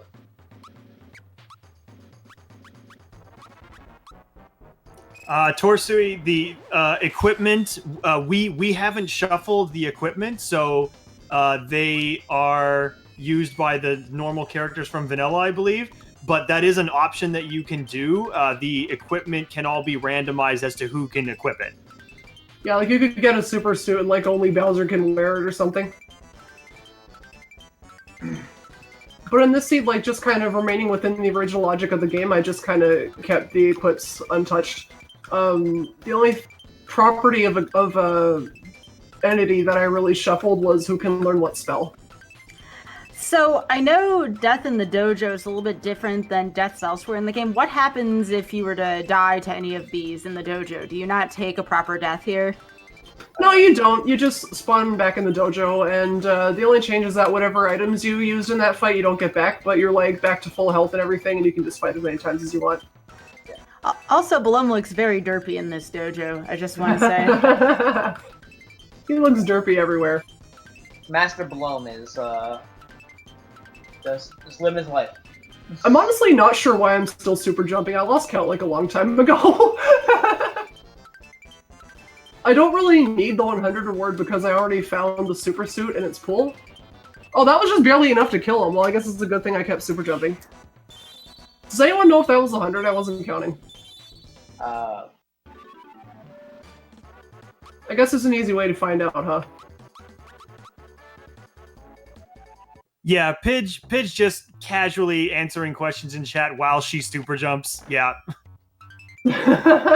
What?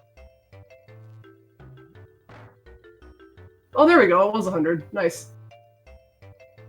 Oh, give me the zoom shoes. What am I getting for 100 jumps? A chomp. Thank you very much. Thank you very much. My okay. boy. I got zoom shoes, the chomp, like the 2 of the 3 worst rewards you can get in the item pool. Oh, those zoom shoes were so worth that effort. It's a good thing super jumping is easy. Yeah, she wasn't even trying to actually do 100 super jumps for anything specifically. Just, accidentally did it. I'm gonna turn in the cricket pie, like, just because it's bothering me that I don't know what it was. Do I have the rare frog coin, too? I do have the rare frog coin. Maybe that's my castle key, too. The rare frog coin that you normally get from Croco. Ooh, a lazy shell. Hello, is that an equip or... Oh, that's the weapon. Oh. Mario, I think I need you to come into the party. Super jump. So, what do I do? Yeah, I'll swap him in for now. Rest in peace, Gino. You're good. Gino has Gino boost. He'll be coming back. Hey, if anyone in chat wants to learn how to super jump, Pidge actually has a really good video about super jumping on the wiki for speedrunning this game at smrpgspeedruns.com. Oh, that reminds me. Actually, if you look up the VODs for Frame Fatales, like the first Frame Fatales back in May, I did a very in-depth like live tutorial where I went like super deep into the frame data. There's my castle key too. Okay.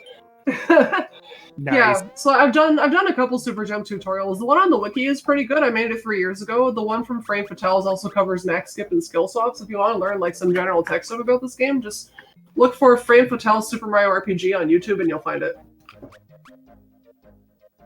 Yes, I completely forgot about that. Actually, that was an excellent tutorial that you did there. Thank you. It was like 2 days after my RPG limit break run too, so it was like fresh in my head still.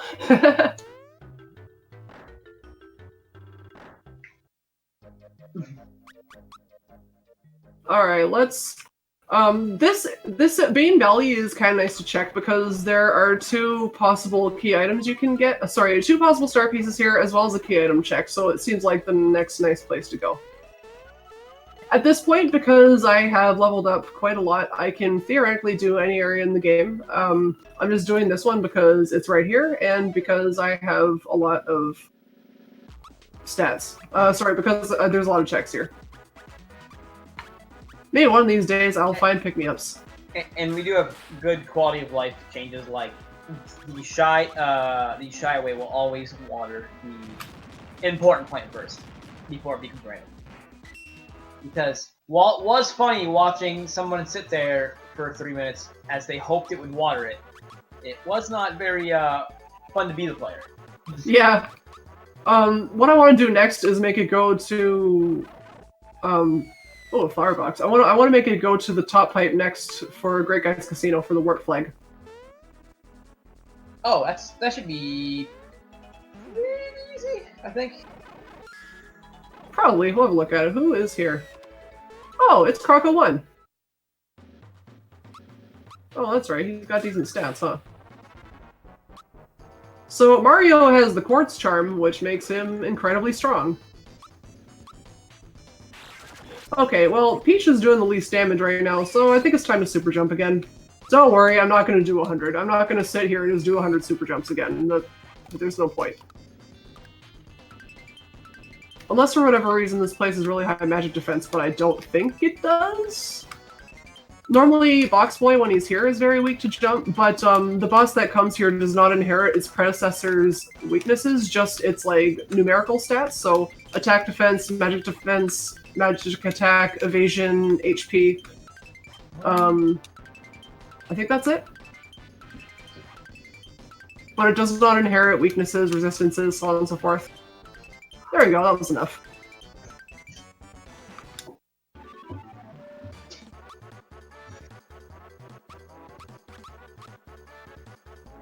Star piece, star piece, star piece, star piece, star piece. No, no star piece. I haven't found the break card yet, but I would like to unlock this just in case I do, but I'm gonna fight Mega Smilax first. Oh, it's gonna be Zardragon. Alright. Do I have any ice spells? No, I should have brought Mallow with me. By the way, a cool change for this, when you do actually randomize the stats of the bosses, Psychopath actually tells you their weaknesses and what they're resistant to. That's right, yeah, it does. That, our graphics people made the custom sprites that allowed us to fit all that into a tiny little message, and they did a great job of it. Right, and the same thing for the weapons and the armor. It shows you what they add to your stats now on the description, and like any buffs they provide, like immunity to cold or half damage to cold or sleep immunity. And you don't have to just figure it out by knowing it or Googling it. Yeah, it is quite nice. Because how many people knew Beta Bring gives half elemental damage? I didn't until I looked at it in the code years ago. I can't remember when I learned that. I can't remember if it was from the randomizer or if I just kind of knew it and forgot about it. Amulet does that as well. Yeah. Beta Bring, you take half elemental damage while you wear it.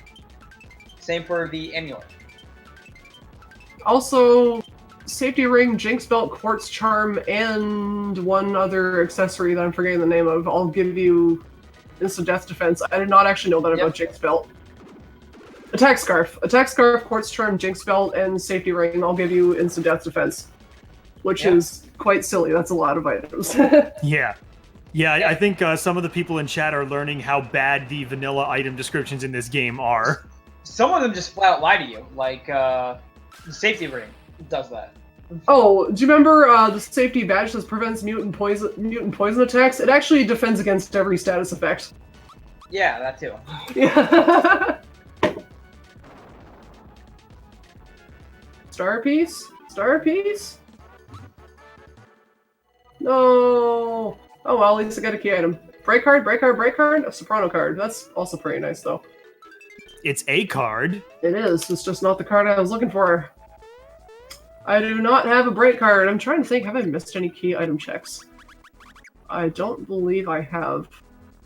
Yeah, so all these weird things that items do, even if you don't shuffle the equipment properties, one of the things that we added to the randomizer is we replaced the vanilla item descriptions with the actual stats of what the item gives you and protects from and everything. So they're icon based, so they're a bit dense, but there's a guide to all of this stuff on the randomizer website. Can be one hit KO'd. Yeah, that's there's a guide that explains what all the symbols mean, but those symbols were done by Esembai and Seancast from the graphics. They're credited in the graphics in the upcoming credits that we have to do. Yeah, the equips look more like there's like plus 60 attack, plus 0 defense. It's pretty good. Also, to motivate you using that, this is a silly little Easter egg we have in there that very rarely comes up. When you have the stats randomized, there is a 1 in 255% chance that a boss can be Geno World for 999 damage. So you psychopath, and maybe your Smithy could just Geno World Smithy right up to face the world. It can happen. You know what, actually, I did not do the last Tadpole pawn check, so that could, in theory, be my bright card.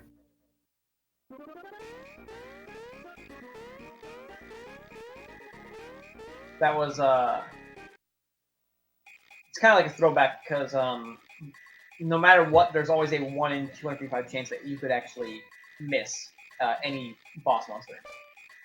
Which, if you've watched enough speedruns, it can be devastating at times.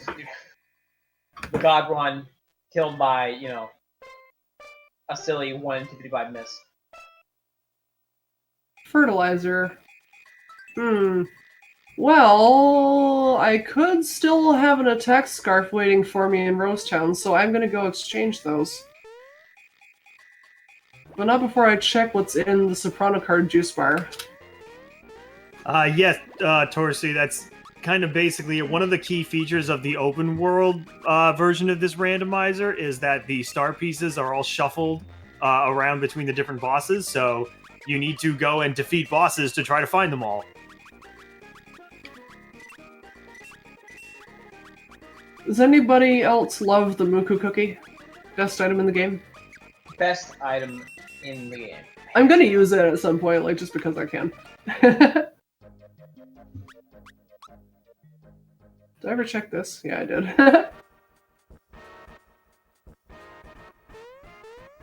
This cutscene has not been removed yet. So I'm just gonna sit here and mash. Sky, if you want to do a plug again, this is a good time. All right, sounds good. So as a quick reminder as well, please follow the runner, in this case, Pidge01, and all of the commentators, Dorkmaster Fleck and Alanim. This has been fantastic so far, and thank you so much for that. And also, GDQ Hotfix is brought to you by viewers like you. Please consider supporting our broadcast via subs. Do not forget also that if you do have an Amazon Prime account, you have a Twitch Prime sub, and if you haven't used it yet, this would be a great opportunity to do so. Again, thank you everybody for your support so much tonight, and thank you also to the runner and commentators. So, when I was removing the cutscenes, I removed this cutscene, and then just forgot to commit to the code. And every time I want to go remove it, people are like, no, we love this cutscene, so maybe we'll just have to, like, flag it out or something.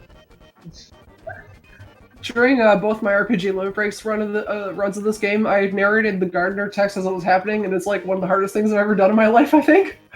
It's fast. Attack Scarf?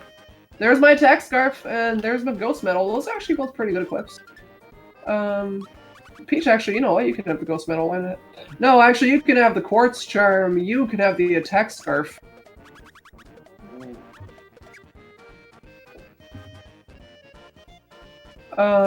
If I get a third super suit, I think I want to bring Geno back.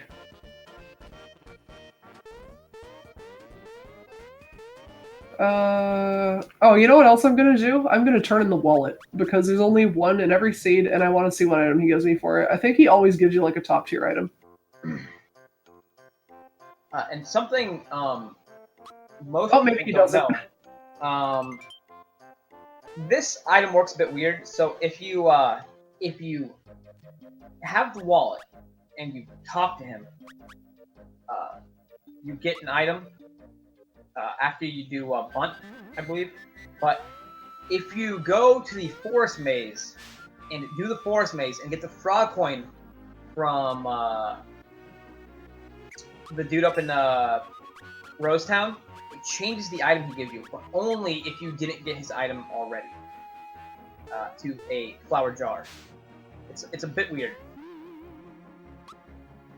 Also, he starts threatening you if you don't give it back, and then you sell it.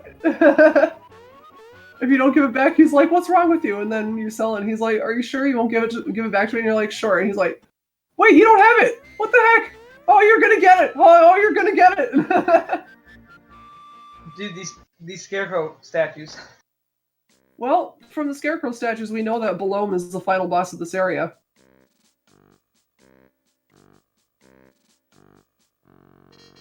Which bosses are the most difficult when they replace Kulaks? Jinx 3 is really hard if you don't know blocks. Gunyolk is pretty devastating, if I recall.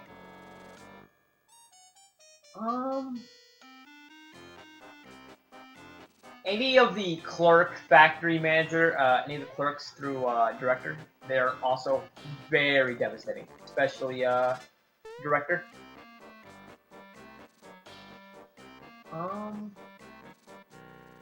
Yeah, Countdown, XOR. Yeah. Oh, Exor's real mean there. Wait, so we fought Belome 1 already? Is this Belome 2, even with the Scarecrow? Yes, both Belomes have the same representation. Okay. Oh, there is a... There is a green box man here. Alright.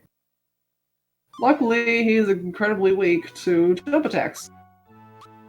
While this fight is very late game, it's actually not that difficult, but he does do it. This spot does do a lot of physical damage when you have it scaled like that. But he does not have a lot of HP, so it's generally a pretty easy fight. Although this fight would be very tough, because if he summoned his allies, they would probably do a lot of physical damage. No star piece.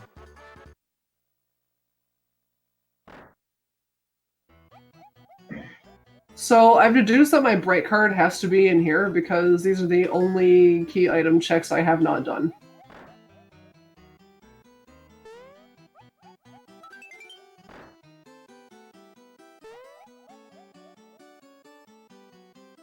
And where's that last box boss? Pandorite, Oh, Vanilla Birdo. Oh. Right, we should really implement the, hi, I'm Kulex or whatever. Yeah! Well, That'll be fun. Now Oh, yeah. that we have like dynamic battle script writing, we could very well do that. Yeah. That's all I was really waiting for. It shouldn't even be that hard to program it in. No. We just have to change where Shelly is from like slot 2 to slot like 6 or 7.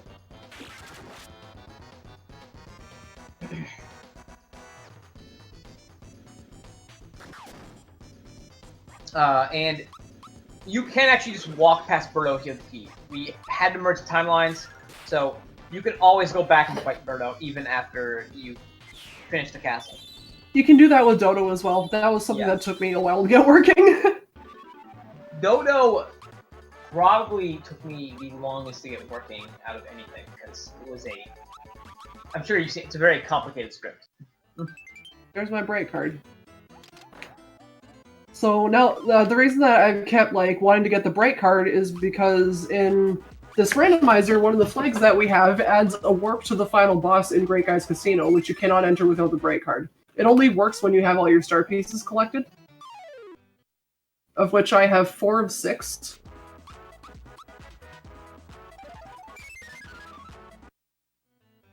So once I find, oh my goodness, how did I miss that? When I find all my star pieces, I am good to go right to Smithy without actually having to do the factory.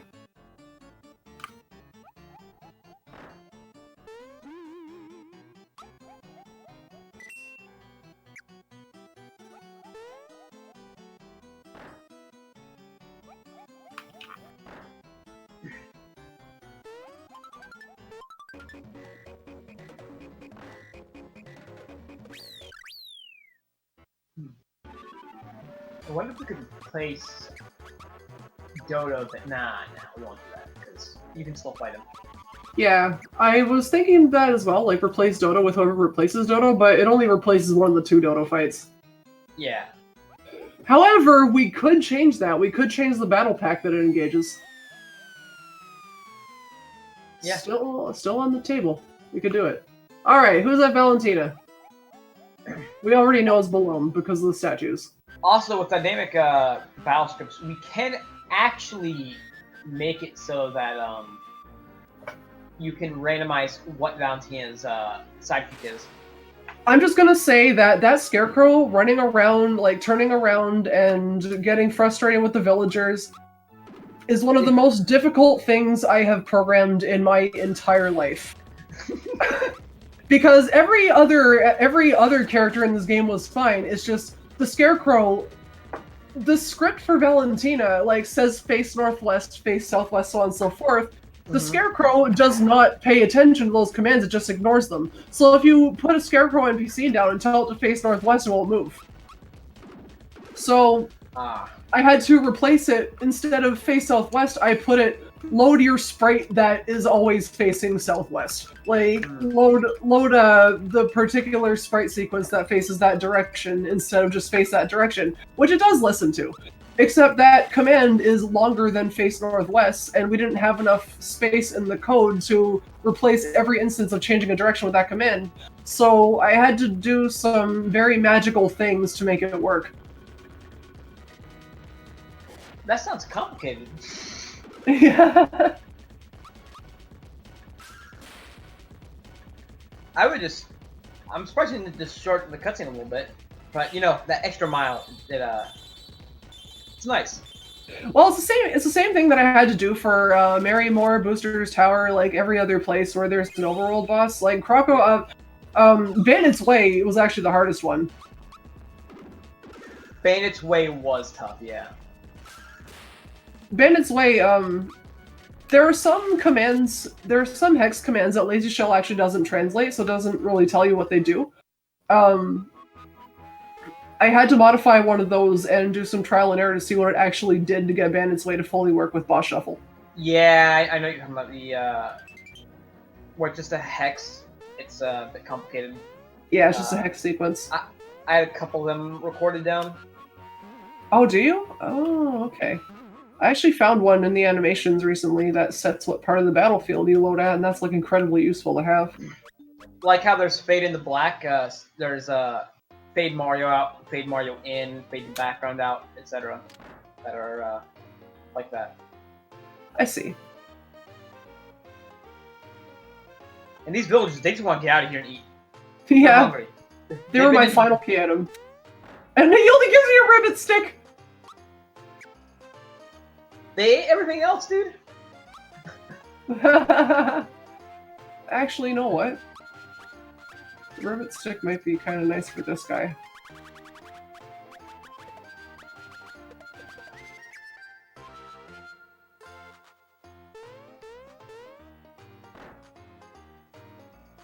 These are... I'll take those. Those are nice. Yoshi Aids are a good item.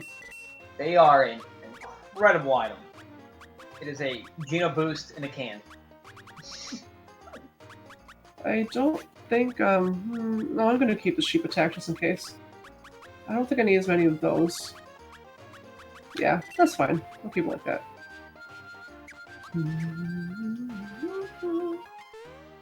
Okay.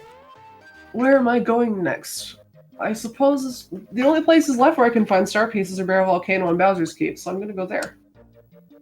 Yeah.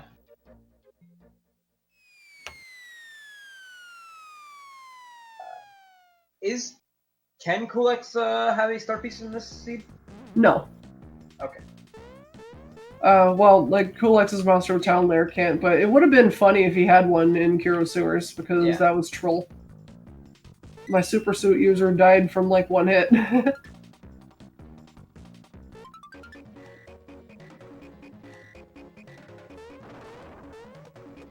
Yeah, the settings for this seed basically is we're shuffling star pieces, we're shuffling bosses. The equipment is the vanilla equipment, but the chests and shops are shuffled.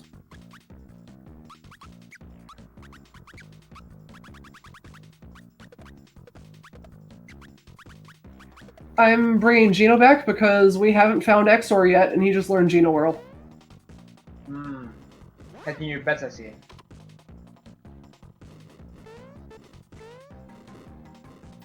Yeah, so Little Bluefay, Pidge, the seed has been vetted to make sure that it's not anything too crazy for showcase time constraints, but she hasn't played this particular seed before. The randomizer generates a unique seed every time.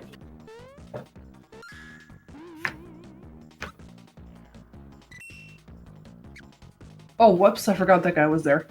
But you know what we just learned?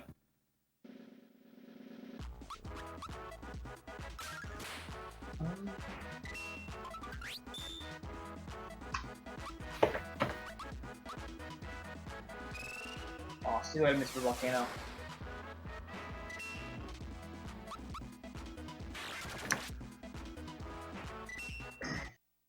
Whoops, I didn't mean to do that. We have a good Mention question much. from chat. Someone had asked, how do you vet the seed? Did you play through it, or did you go through the spoiler and say, this is just too insane? Oh, we actually have a QA team. The QA team is SM by Lot Cole Live, Sean Cass, Flair RDB, Kevin, and Girls and Gata. And two of them today actually played through the seed that I wanted to do to just tell me if anything was wrong with it.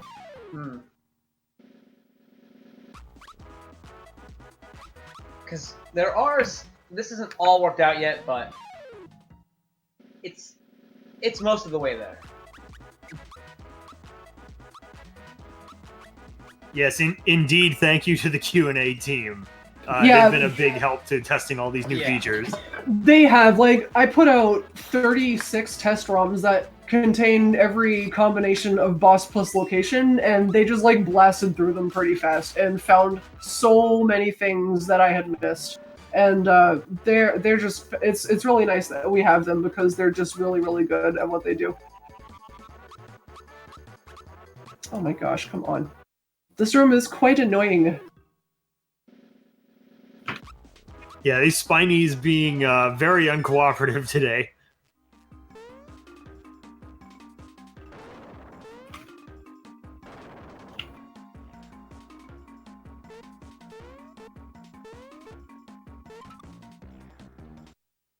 Ooh, firebombs. I can get them for cheaper in the juice bar, though. What's he got for equips? Everything only has Prince Pants.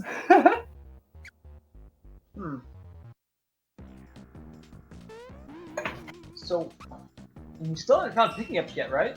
Nope. However, they're guaranteed to be in Toad's shop.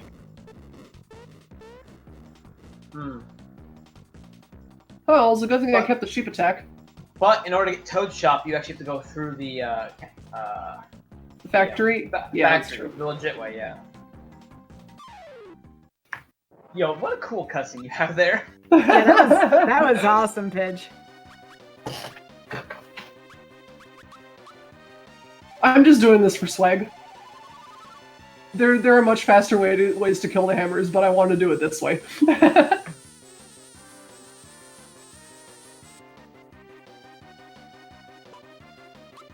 Yeah, that's one of those features that Pidge just, like, pounded out in, like, one night.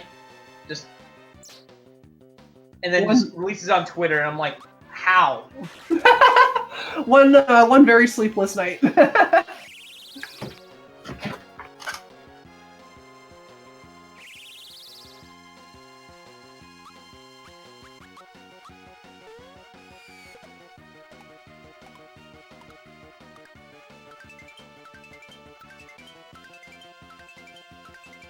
So if Pidge can find the bright card, we do have a newer feature that's a shortcut to Smithy. You can warp directly there from Great Guys Casino once you have all of the star pieces. But if you do go through the Bowser doors to the factory, there are flags where you can set the number of Bowser doors that you have to go through. So you can do like just one or all 6, and you can also shuffle what all of those doors are.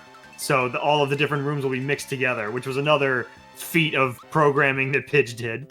Oh, actually, yeah, I did find the bright card. I have all the key items now. The last 3 were in Nimbus Land. Ah, excellent.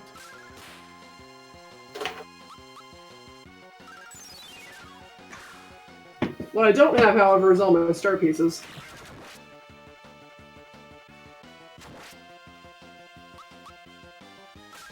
Yeah, Peach turns into Pink Mario when she does super jump. That's a quirk of people learning each other's magic abilities. Oh, actually, I just remembered another shop that pick-me-ups can be in. Bowser's Keep. 2 shops in Bowser Keep again. That's right. However, if my final star piece is on Axums, I don't know if I want to check the second shop. I will check the first one, though, that's for sure. Yeah, the warp to factory actually was, in the first Frame Fatales, I actually had, like, a scheduled segment that I was going to do of a Super Mario Randomizer development showcase. Like, just to show, like, how that feature is done, because it's actually quite an easy feature to follow along with the development of. It's a very, very simple change to Great Guy's event script. But I had the flu, so I couldn't. Ooh. So we just released it. The bird army has stolen Star. Oh, that's right. Valentina is here. I may want to do something about that. I have a question. Can any of the machine maids leave the factory and be duplicates of bosses, or do they remain within the factory? Oh, they stay in the factory. Okay. That would be wild if there were duplicates of bosses running around. Ooh, that would be something indeed. Yeah, the machine maids are normal enemies, even though they're like kind of clones of the bosses. They're still considered like normal enemies. Now, the Axum range machine maids, those can actually just appear in a random battle. Oh no, guys, we have a hard lock. Ooh. And I actually don't know if my SD2 has been saving because its red light has been lit up for the entire time I've been running this. Ooh, dang. Oh, it did. Okay. Okay. So I never had any doubt. here's what I'm gonna do. I'm gonna do Bowser's Keep. If my last star piece is not in there, it's on Valentina, and I am going to live load this and fix that event. I'm gonna load it into my computer, fix it, and put the ROM back on my SD2 and finish it. We're doing it live. On the fly development. We had backup strats, no worries, folks. Which means I have to do Barrel Volcano backwards, which is annoying, to say the least, but that's okay. Remember, beta. Yes, something, this is beta. That's quite strange, though. Valentina hardlocking that's a fairly simple boss to put in that slot. Like, she doesn't require anything special. Yeah, we'll have to figure out exactly why that's happening, but basically, yeah, it's that particular boss being in that particular spot, trying to put the sprite in there, I would imagine. Mm-hmm.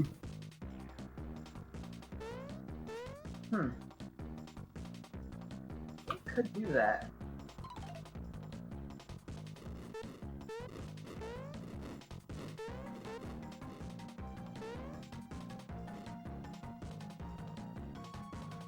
This is why you don't patch things on day of presentation.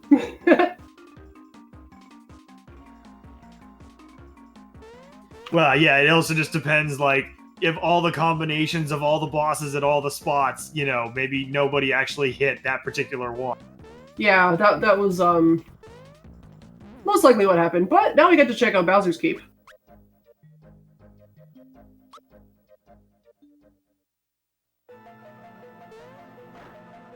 So, yeah, when we say we vetted the seed, what we mean is that we checked to make sure that the way that things were laid out wasn't anything too crazy, but we didn't actually, you know, play through the whole seed since that would take too long. Yeah, I have a set of save states at every possible boss that has been shuffled, but there are 36 ROMs and 30 save states each, so it is a lot of work to test every slot, and we're not, like, fully finished it yet, because I just released the ROMs, like, 2 days ago. I thought this feature was going to be done completely 100% done very soon, but then Balom's Scarecrow really threw a wrench in things and made me have to rewrite, like, a lot of how my things were already working, and it's just how it goes sometimes. It is a very Yep. complicated feature. No pick me up. Yes, it really is. There's a lot of combinations to test, and this is an early showing of it. This is not like a publicly available feature yet. So But soon, TM. So you'll notice that I didn't do the Bowser Dorman if, which is something that, as I'm a speedrunner of the original game, is something I would never forget to do. It doesn't matter if you minute Bowser's doors in these settings, because one of the features this randomizer has is that there are 6 doors in Bowser's Keep, and each of them has 3 rooms behind it. What I did is I mixed and matched all of those rooms randomly.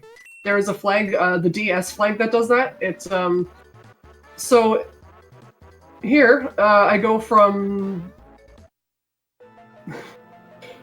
that. I have to change that Mario sprite. That's XOR. XOR's at the end of this path. Yeah. So instead of like going from the coin box game to what comes after the coin box game? I should know this, but I forget. Is it barrel counting or no? It's the button game. I think. Yeah. Instead of going into the button game, I got a battle door. But the plus side of that is that I've also enabled the D1 flag, which means I only have to complete one trial in Bowser's Keep to progress to the boss. yeah, so what's supposed to happen, in case you missed it, there is Magic Koopa in the battle doors will show up and make the enemies appear at each of these stops here. And so the sprite that is appearing there is supposed to be whoever is at the Magic Koopa boss slot. And the reason it's Mario is because it's actually XOR at that slot, and he's supposed to be making the XOR face. Yeah, and I actually completely forgot these rooms existed, so I haven't modified his battle door sequences. But you'll see what it looks like when I get into the Magic Koopa room. Yeah. Because there's no real easy way to represent XOR. Yeah. In the game. He's a mishmash of background and foreground.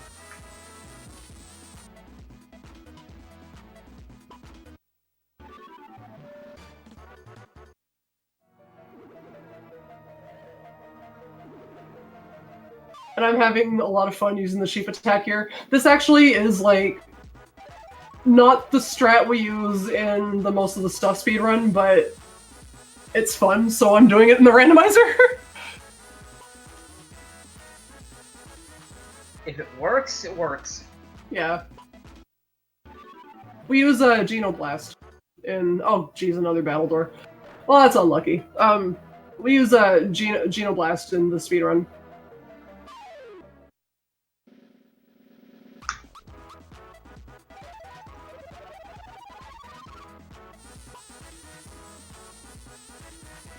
Yeah, if you think this is unstable, you should have seen the initial version of Boss Shuffle we had. Yeah, that was...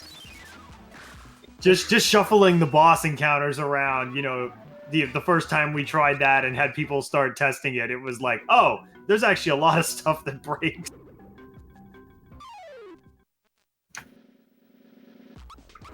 You gotta iron the kinks out, because it's gonna be a mess most of the time when you think it's simple and then the game throws a wrench in the plans.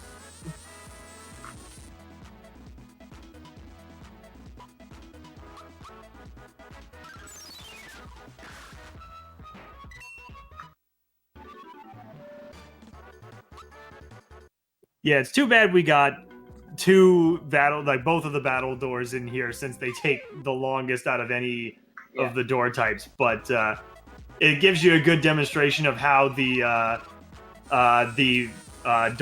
rooms behind the doors have been shuffled around, which is a really cool feature. Mm-hmm.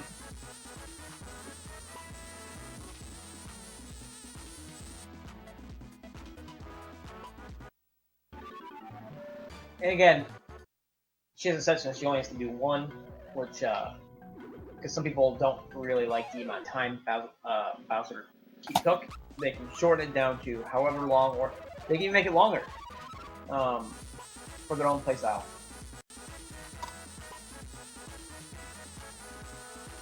So, Pidge, other than the Scarecrow, what's another sprite that gave you a lot of trouble? Exor. Yeah. Also the clerk manager director, because their north-facing sequences is not where the game expects it to be, so I actually had to do some really strange things with them, which contribute to the graphical glitch in Land's End. There he is!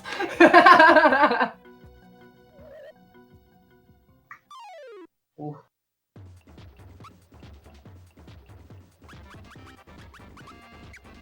Oh dear, that wasn't quite enough. How about we do this? That was an amazing way to indicate extra, by the way. I'm glad you like it. And again, Yeah, go ahead. when you're working with what's in the game, that's the face that Mario makes when he's pantomiming in Mushroom Kingdom, explaining to the Chancellor what happened at Bowser's Keep. And if you want this fight even more difficult, because this fight is actually one of the hardest fights in the game, if you do it legit, we have a flag to completely disable being able to Geno World XOR and suffer through it, because, again, the fight is very tough. Okay, so no star piece there. I'm getting a little worried. Now it's your button. Let me save. Now Exor's your friend, right? That's the Oh yeah, he's my buddy. In No, fact, no. yeah, if you talk to me, he heals you. I had to take out the healing cutscene because that was also a hard luck. So it just flashes the screen green and heals you. Let's see, who's a boomer? Oh, it's Pandorite! We know it's Pandorite because we already fought Boxplay and Hyden. And you know what? These guys are weak too.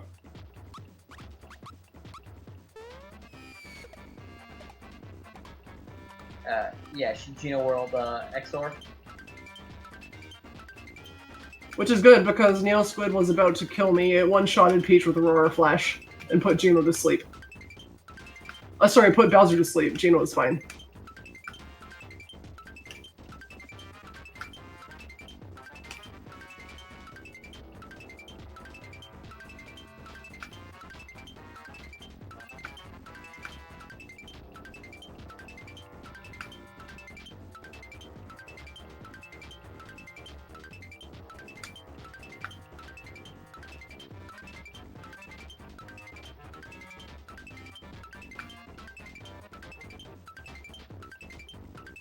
That was excessive.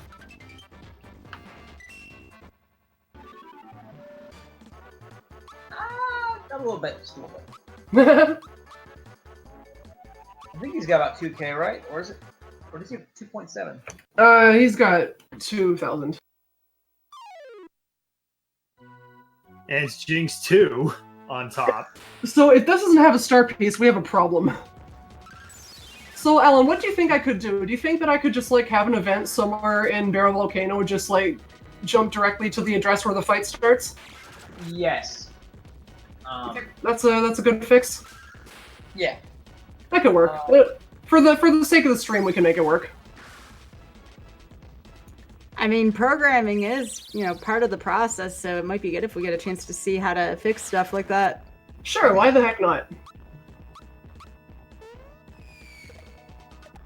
Oh, you know what I'll do? No, I'll just set a room's entrance event to the event where you're up on top of the volcano. Does that work? I don't know. We'll have to see. We're gonna find out. I don't think that works. No? Okay. Maybe it does. Wait, why don't I just change the exit to to that room? I don't know. We'll see what happens. We'll see. We'll see what I can do. We'll see what our options are. Well, it depends on what happens at the end of this fight.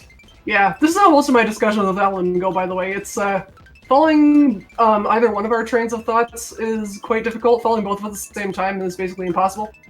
We are quite, I consider myself quite Galaxy Brand times with what I do.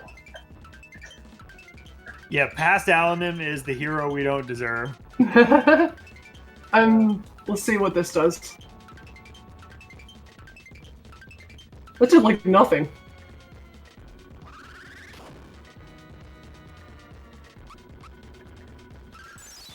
XOR is pretty tanky. And Thankfully, especially this is Jinx 2. Yeah.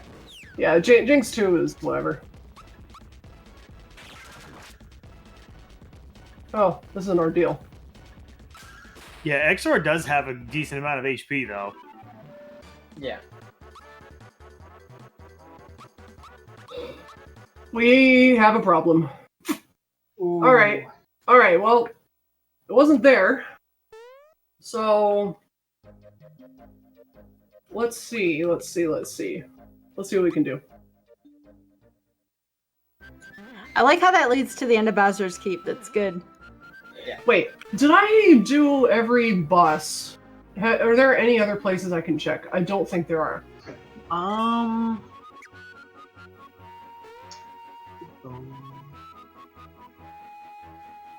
Just thinking. I take it can't be in the factory, right? No, they can't be in the factory because the factory's unlocked by finding all your star pieces. Okay. 2 star pieces in Barrel Volcano? That's just silly. Do you have all 7 enabled? No, I got one on Zardragon. Let me just have a look here at what happened. I'm honestly kind of afraid to reset my SD2 because its saves have been not working the way they should. The one time I had to reset it was fine. Yeah, put them on all the slots. Yeah. Let's see. Let's do a soft reset and see if it's okay. We beat Jinx 3. Yeah, we didn't do Culex yet, but you don't have the star piece for Culex turned on? Okay, it looks like it's fine. Okay. What happens if I reset the console? I just did a soft reset. Oh wait, you know what? There's a different way to do this. I have USB to SNES. I can transport my save file onto my PC directly without turning it off. I just have to find my cable. Strap in, everybody. This is now a programming stream. Yes, the strats are awesome. We are about to do some things here. All right, what can I unplug on this computer though? Oh man. If y'all saw my computer, you would scream. It's disgusting. There's just too many things connected to it. Too many controllers. This is amazing. Yeah. Okay. I will pull up my desktop environment in just a second just to show y'all what I'm doing. But first I have to find the transfer program for USB to SNES. Okay, there it is.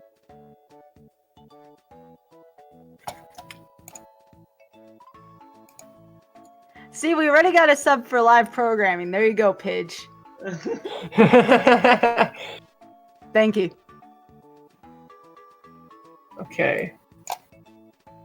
This is all in the timer. We're not stopping the timer for this. This is Oh no, legit. we're not. We still have like another hour, right? Oh, absolutely. Take your time. We're good then.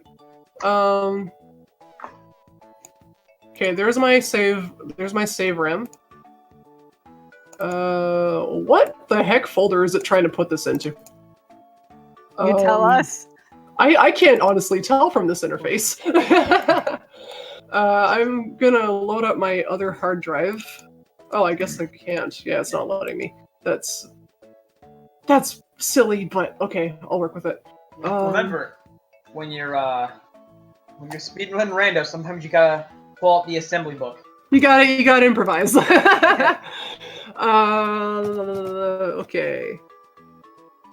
Where do I put this? So this is one of the reasons why randomizers are so exciting. I mean, no one wants to see something break, but that's where the real magic and science takes place. So again, this is quality you wouldn't get from just a normal speedrun of some kind. So I don't know, I think this is kind of fun that this is happening. This is new material for the GDQ channel. Yeah. Indeed. This is a little look into how the sausage is made. Yeah. Actually, you know what? Is it okay if real quick, so one other way to support GDQ is to watch ads, and is it okay if we do like a quick minute or so ad break pitch while we're Yeah. through this? Go for it, because I have to get my environment set up right now. All right, please continue to watch, folks. You are supporting the stream, but just sitting here and watching the ads. So we'll be right back. What did you say? Event number 3338. If you just null out those first 2 lines, and then have Hinopio, like set middle Hinopio to that event. That should. Oh, okay. I love it. Okay, let's do it.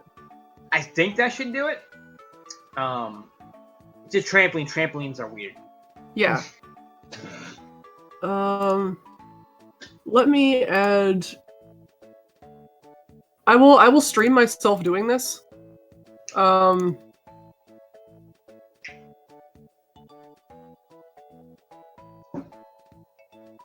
right, we're back. Thank you so much, Pidge. So what are we about to see here? We are about to see the cutscene in which you exit Barrel Volcano on the trampoline is the same event that contains that cutscene is what starts the fight with Valentina and does the star piece check. So that event is in place, it's intact. What we just need is another way to access that event. So Alanin gave me, this is the event right here, 3338. So what I'm gonna do is I'm gonna pull up a hex editor and I'm gonna actually, wait, Alanin, you said to change Hinopio's event to 3338, right? Yes. Okay, we're gonna have the Barrel Volcano shopkeeper actually make us go here. So what I'm gonna do is, we have this editor here, this is called Lazy Shell, this is the program that we use as a reference. I am going to go to Hinopio's shop. Oh, it didn't tell me where Hinopio's shop actually is. Do you know what that room is, Alan? Put Martin. Just put Martin. For search. That should do it. That's a lot of results. 353. 353. 353? Okay, perfect. Alright. 353. Where is Hinopio? Let's show the NPCs. NPC 0. Okay. So we want to change him to run event. What was that event number? 3338. Let me. I wish I could like zoom in more on my display, but actually, you know what? Maybe yeah. My display's kind of small. Sorry, everyone. This is going to be a little hard to follow, I think. But essentially, this is event 3338. I want to get rid of these first 2 lines. But every character in the game has a command that when you talk to them, it runs an event. An event can be anything. It can happen when you talk to an NPC. It can happen when you load a room. It can just contain a bunch of actions to run in the background. Events are basically just what is the game doing. So we're going to change the Hinopio character. Sorry, that's too many 8s. The Hinopio shopkeeper, we are going to make him actually warp us to Valentina, or Axum Rangers fight. So I'm gonna save this in an alternate file and then just check in my hex editor what that actually does so that I can apply it properly. Let's call this GDQ tester. Okay, so now here's where it gets really cosmic brain. I'm in a hex editor, big scary hex editor. I'm gonna open the ROM that I've been playing on for today, which is called GDQ2.sfc, and I'm going to search and compare its byte data with the ROM I just made that has Hinopio in it. It's GDQ tester.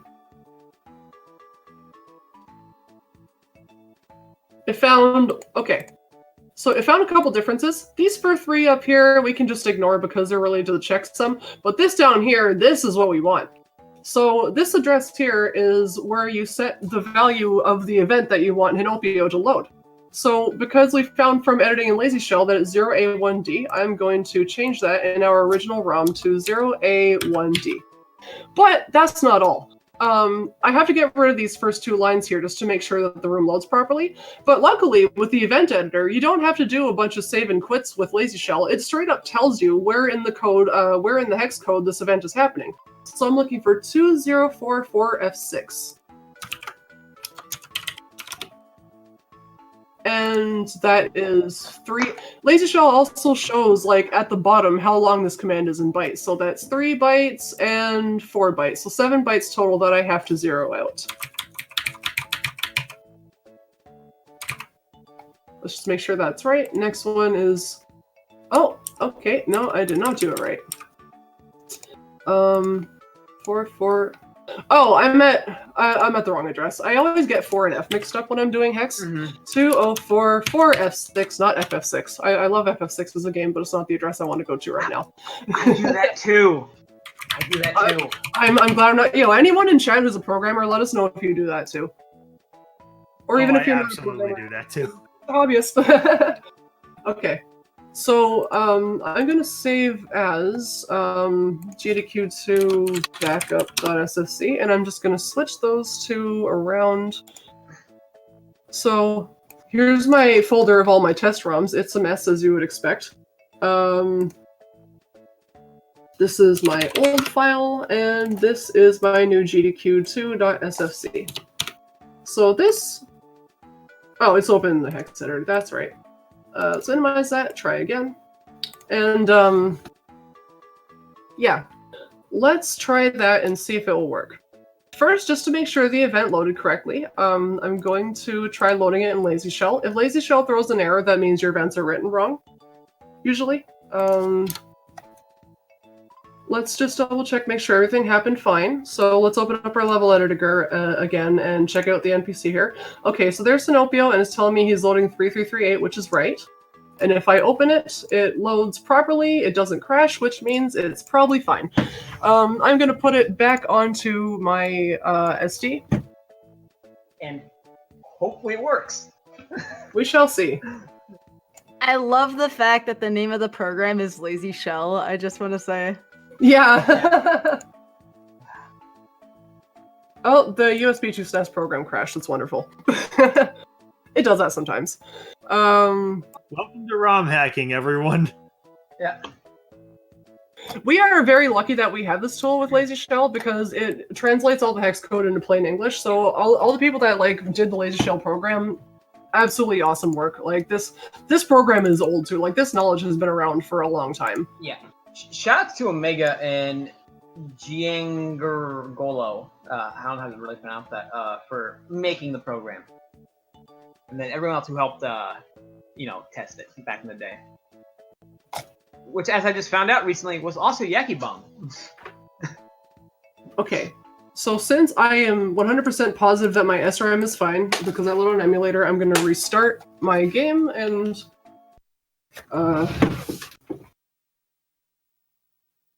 You know what, actually, let me try that again, because I was overwriting an active ROM, so I don't actually know if it's set properly. I'm just going to pull the SD card out and put it in directly. Let's go to the ROM folder, GDQ, get rid of GDQ.sfc, delete it, go back to my Lazy Shell folder, transfer it over. Okay, now I know for sure it's the new ROM.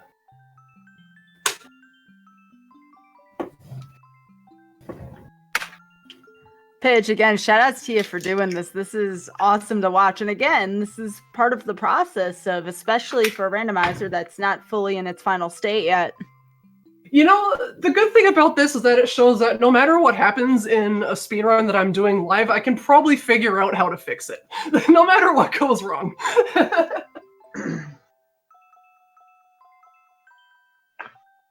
And, okay. This All is right. not a permanent fix, but it is hopefully a fix. We'll see. We'll see. Yeah, we'll see. If this crashes again, then we may have to go back to the drawing board. But we'll see. We'll see what happens. I'm just gonna go back in and talk to Nopio. I'm going to make a save here so I don't have to backtrack out again.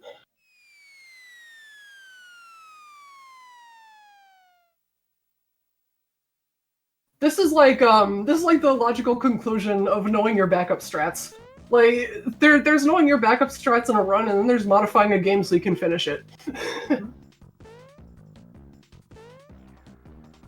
Yeah, like, when in doubt, hack the planet, right? Yeah. Oh great, this guy's back. I skipped him! Oh, I didn't skip that guy, though.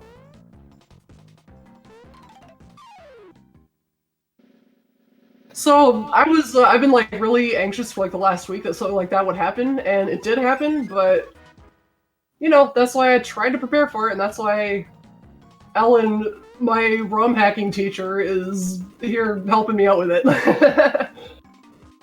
Don't worry. You are watching the student become the master in real time. Let's hope the master didn't give her bad instructions. Oh my gosh, I ran into him again! What is wrong with me? Yeah, so for anyone who just happened to join the stream, because I saw a few people in chat, this is basically a dev showcase of some new cool features for this randomizer, and so we're playing a build that has been in development and testing, and we came across a bug while we were playing through that prevented us from finding the last star piece. So Pidge decided to hack the planet and fix it live. Heck yeah. Except I also just keep running into trees for some reason, which is something I don't even do in the speedrun. I gotta fight this guy again. Well, it's a good thing I'm making SRAM in here, huh? Yeah. If this Do I have doesn't any work, ice bombs? I don't. if this doesn't work, we will we may do the guaranteed to work way. What's that way, Alan? We just increment the star number up one. Can we do that in the SRAM? Yeah, we can. Really? Yeah. That's how it star counts. It just increments number. You're right. If we really have to, we can do that. All right.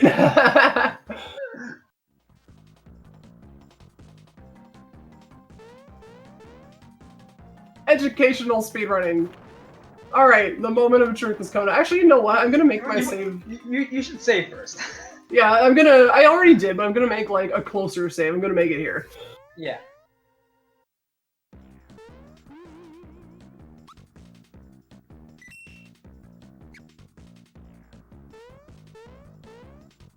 We did it! We did it, fam! We did it! We did it! We did it! Alright, run the save. Amazing. Man. Oh no, I forgot to switch Bowser out of the center! That's okay, I got fire bombs. Crazy dream sequence that happened there, right? Oh yeah. Sometimes you get SMB2, sometimes you get, you know, debugging the code.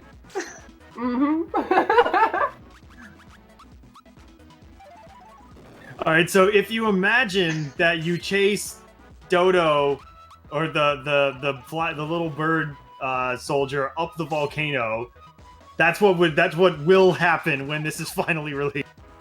Yeah. You jump on the spring and then you're here. I think I bought those fire bombs.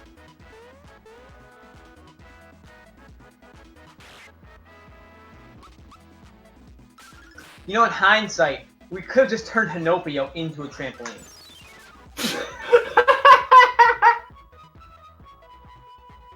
Yeah, we could do that. The trampoline that runs around behind the boxes in the inn. Man, are we sure PJ's not somewhere in this chat?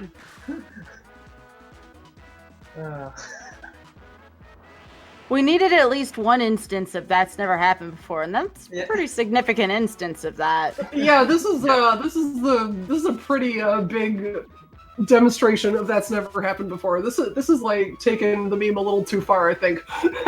Yeah, this is when the meme wraps back around on itself. That was a pretty massive "this has never happened before."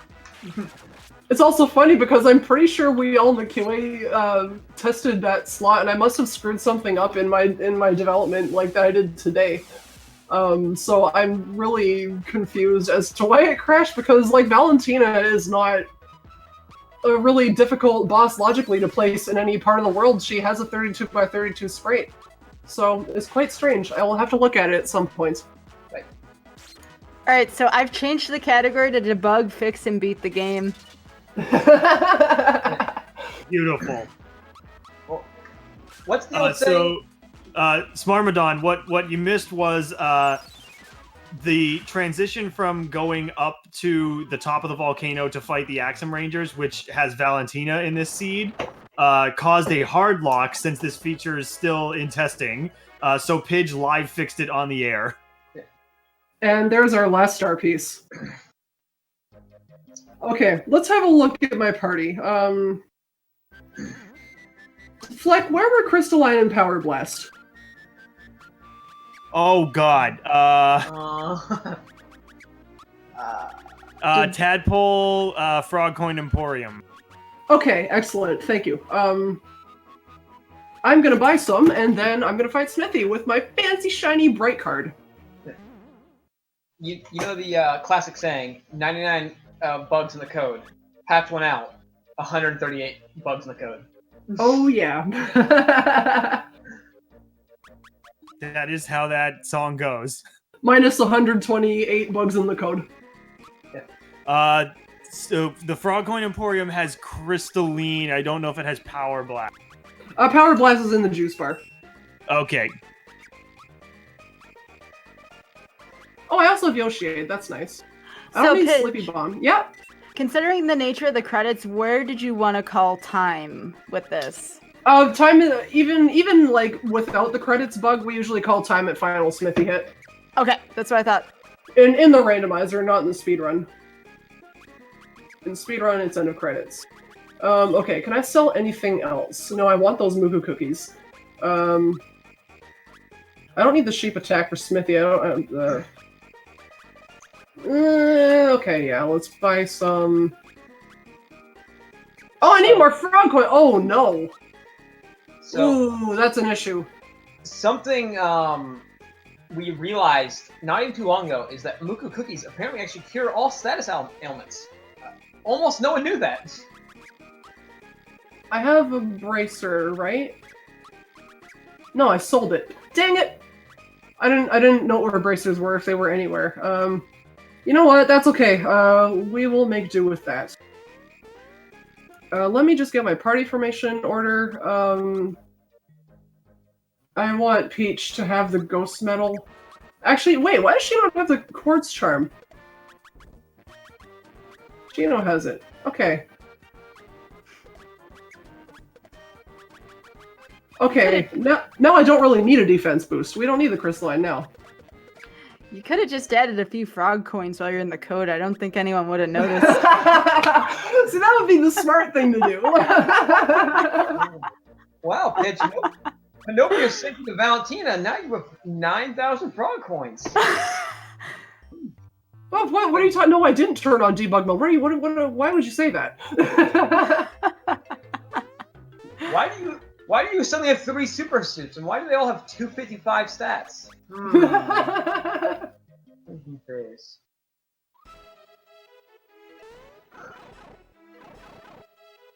Oh, I have to fight these wieners again.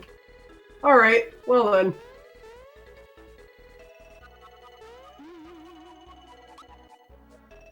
So here's something that isn't vanilla. If you save while these are up and like living and chomping, they are not actually real when you come back, and it's a bit buggy.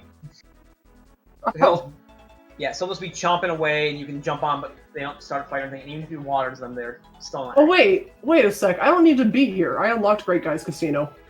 Oh. I don't remember how my own feature works. That's wonderful.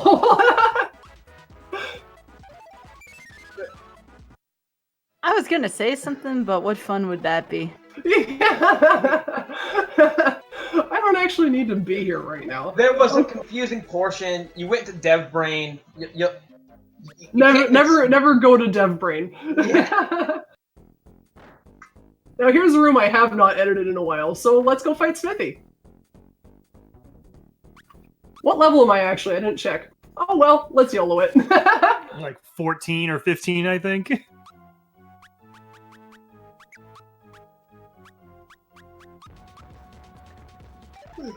So that was the abbreviated dramatic dialogue before Smithy. Hope you all enjoyed that. So yeah, because I collected all 6 of my star pieces, I was able to use the feature that is enabled by the W flag, where if you found the bright card, you can go into Great Guys Casino, And Great Guy will only ask you if you've collected all the required star pieces if you want to go to Smithy. And you say yes, you skip the entire factory. Which, the factory is 7 boss fights. Yeah. And 1 more mandatory fight. It's 8 fights in total that are mandatory, and it's a lot of platforming. It's a very interesting part of the speedrun, but is a bit of a slug in the randomizer. However, going for the break card can be a worse option if you haven't found it yet, you don't know where it is, and you found everything, and it might be on, like, Castle Key 2 or something, and you don't have Castle Key 1. So, yeah.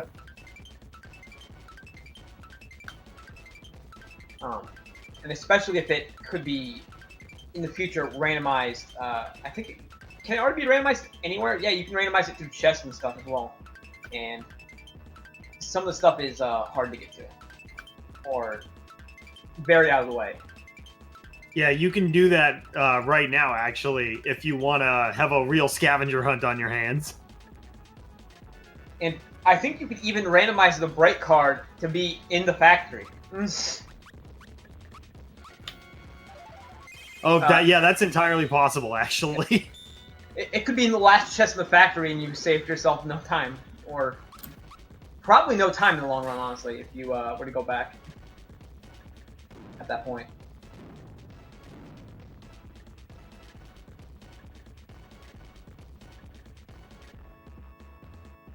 And luckily we're on a casual GDQ, we don't have to worry about any speed cops or anything.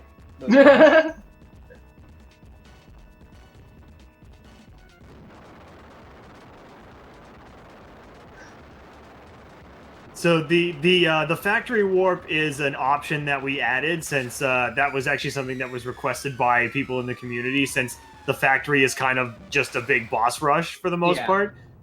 It is randomized, like, you know, the boss fights in it are part of the shuffle and all of that, but there's no star pieces or anything in it, so it's basically just kind of like Ganon's Tower at the end of Link to the Past. So if you want to be true to the game and play through the factory, you know, feel free to do that. You don't have to use that flag, of course. Yeah. This is more of a time-saving feature for when you want to play the game, but you might not want to commit, you know, an extra 30 minutes, 40 minutes from the factory. So this Smithy has about 8,000 health. I've done about 400 of damage already. Turns out Randomizer is quite easy when you have a vanilla super suit. Having 2 vanilla super suits. That's right. When you get a vanilla super suit in Mushroom Kingdom, you're in for a good time, until you find Kulaks in sewers and then wonder what the heck you ever did wrong in your life. So I'm mostly sticking to any percent strats, which is just to super jump. Just because, you know, you want to reduce the amount of turns that Smithy gets, because he can do some devastating attacks. Let's just keep Bowser alive. He's our reviver. So I do actually wonder what the credits would look like at the moment. I honestly have no idea, but Sky asked me, I've never looked at the credits, but Sky asked me to try it anyway, just so we can get our happy parade. However, there is a very real possibility the credits are going to hardlock because of the NPCs being replaced. Yes. that is a very real possibility.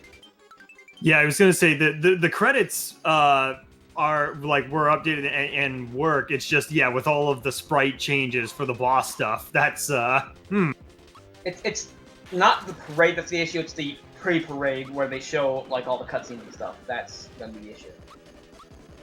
So he's at about half health right now. Should be out of here in no time. Oh, SM Buy seems to think the credits were fine, so let's try them. Oh, alright. The reason that I thought they would be messed up is because the person Dojo that happens in the wedding, he always has to be replaced. Because the NPC that loads him in in Nimbus Land is the feather, which is the same NPC object as Parson Dodo in the credits. So that has to be replaced with whoever's replacing Dodo. And so I don't know who's going to be there. Huh. Oh, he says he didn't check the test ROM, so yeah, all bets are off. Ooh, Peach Dead could be an issue. Look at a comeback. Oh, I mistimed it. That's funny. Mario has group hug. Wait, why am I super jumping Mage Head? I like Bowser reviving people and Mario group hugging everyone. Yeah.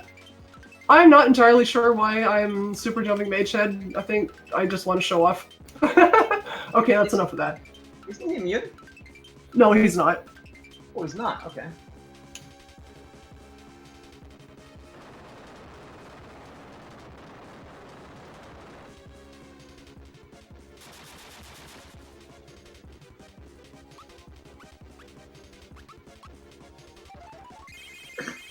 And one day we will probably have a flag go to randomize Smithy. Just as soon as we find the other half of his first script. Of his what script? Of his battle script, where he does the cutscene. Oh, wait. I know where that is. I edited it. Oh! That's why it doesn't hardlock if you only have one character. That's why the party is not, like, freaking out when they're falling down. They're just standing in place. I'm over here like, this is impossible. It's like, oh yeah, I did that like 2 weeks ago. Oh. No, I mean, like, I didn't randomize Smithy, but I know where the transition code is between Smithy 1 and Smithy 2.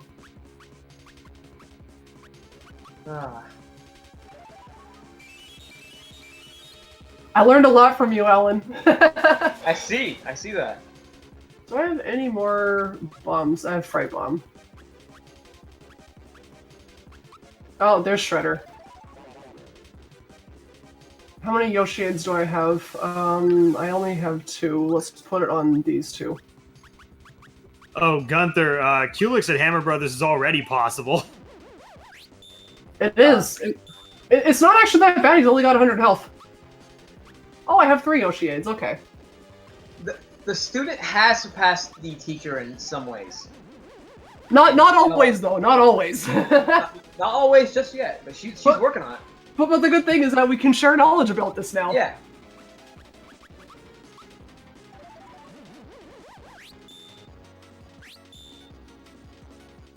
Oh, this could be death for somebody. Oh, no, he's fine.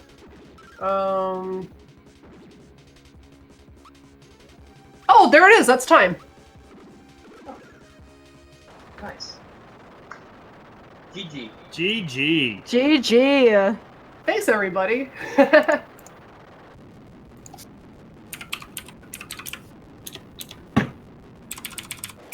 Let's see if the credits break or not. We're gonna see. I really want to see this. Do you mind if I read the announcements really quickly while we see what happens to the credits? Go for it. All right, sounds good.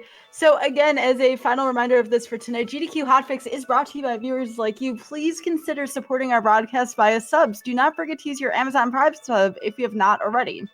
As far as GDQ is concerned, From Fatale just wrapped up. Pitch was talking about it earlier, and the VODs are currently getting uploaded on YouTube.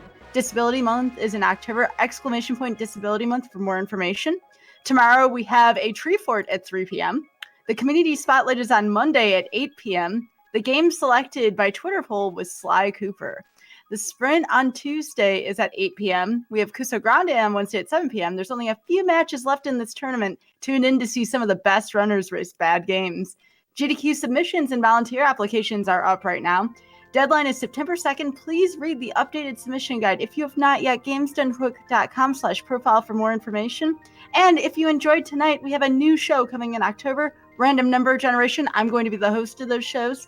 A show featuring various races from various randomizer communities. Look for it every other week starting in October. And with that, again, please, as a reminder, please follow our wonderful runner, Pidge01. And again, great job with this, especially with the coding. I like that part the best. And we have our commentators, Alan and Dorkmaster Fleck. And thank you to everyone working behind the scenes at GDQ as well to make these hot fixes possible. And again, thanks to you, the viewer, for supporting the stream. Let's see what happens with these credits really quickly. Well, thank goodness Ellen was here to help me with that, because like, it would have taken me a little longer to figure out. I didn't have like an idea right away what I would do. I had a couple ideas, but I'm not really sure like what was gonna work. I've actually never seen these credits before after I started adding all these shuffles, so this is new to me too. Yeah, you know, in a way, we really lived up to the hotfix name. We hotfixed it. We sure did.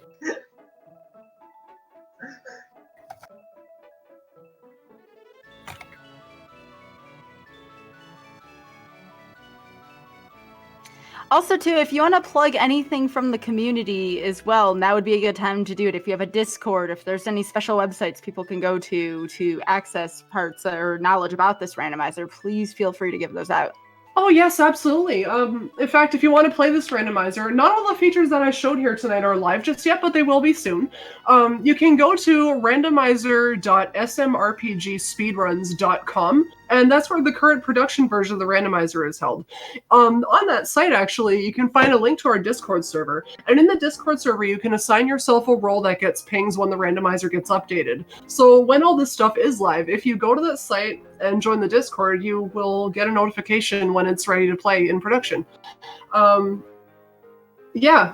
Also, I just want to shout out everybody who works on this randomizer. So, like, the original concept of the randomizer was, Abyssinum made his linear rando that was run in a bash file back in the day, and also Lack Attack 24 is actually the one that came up with the idea for the open world rando. The development team, of course, Alan and Fleck and myself, but also Swinch and Yaki Bomb. Swinch works on the credits, and Yaki helps us with a lot of the ROM hacking stuff that's like too Cosmic Brain for me and Alan. Pat does a lot of stuff. Pat's a newer addition to the dev team, and he made a boss script disassembler, which is like one of the coolest things I've ever seen, and he also is the one that changed the dialogue on Star Hill, which if we have time after this, I'll actually show that off.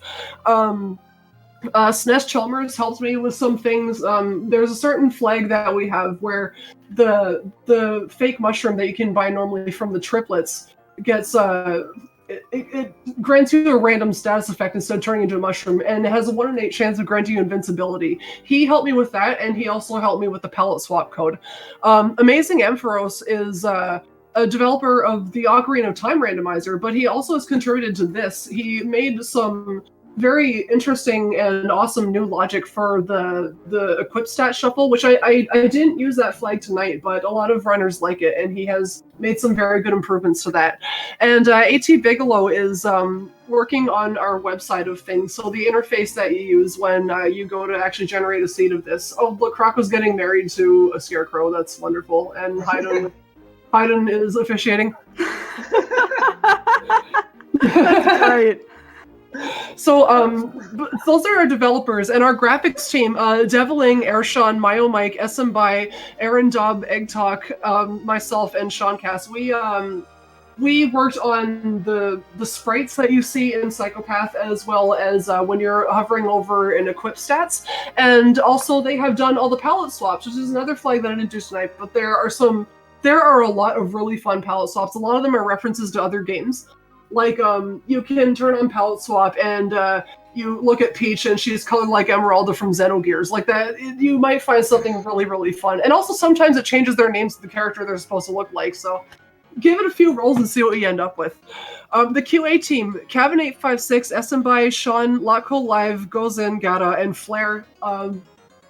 Excellent lifesavers. This randomizer probably would have had a ton more bugs if it was not for those 6 people.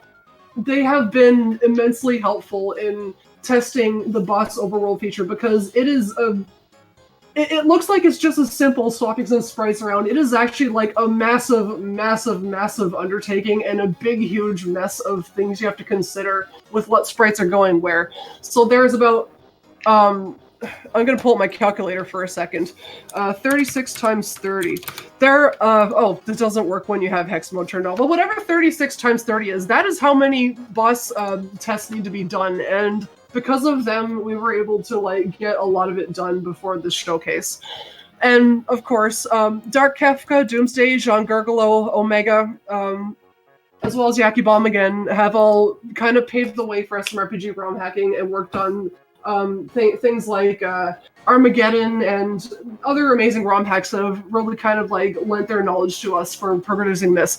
And of course, last but not least, I especially want to thank the Ocarina of Time randomizer and Link to the Past randomizer for giving us some ideas for how we can shuffle things in this game and make our website look. But especially, I want to thank the FF4 Free Enterprise community and the developer Boardface, Skullakitty, and Rivers for their randomizer, because SMRPG borrows a lot of concepts from FF4 Free Enterprise. If you've ever played it, you know exactly what I'm talking about. The boss shuffling, the bright card warp, the character shuffling, it's a fantastic, amazing, excellent randomizer, and you should definitely go to ff4fe.com and play it. It is one of the best randomizers out there, and I am hooked on it. And yeah, that's all I wanted to shout out. Also, the credits didn't break. Yeah, so that's good. It was only the one room that actually changed, I think. And it was a beautiful room, by the way. I just wish that like the partition was working properly on the crooks in the pews, because then turning around and like that was funny. Yeah. Shout out to Swinch for making these credits.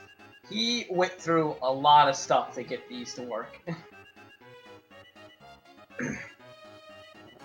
Yeah, we need to update the credits for everyone that Pidge just mentioned, but you can see some of the credits from the earlier versions.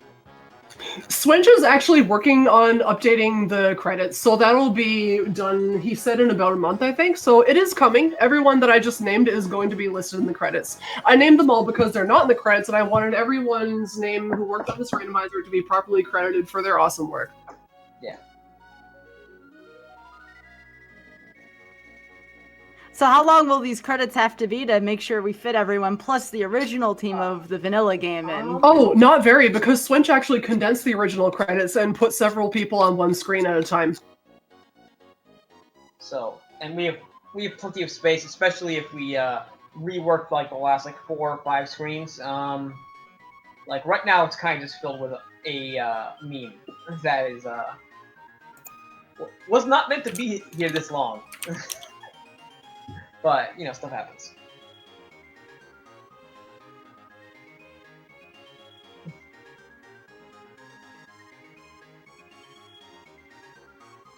Oh, it looks like you're going to be adding stats to this as well. And memes, apparently. These might get cut for credits. This is probably also getting cut for more credits.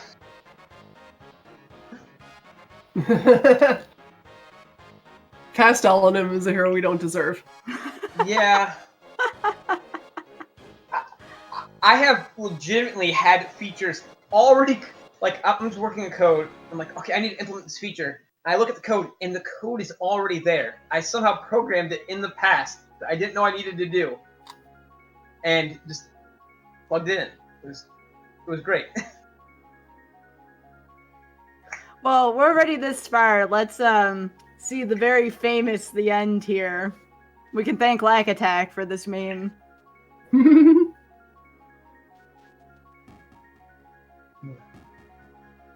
Wow, Alan, this is a pretty long message from past you. Look, I think it's a little bugged.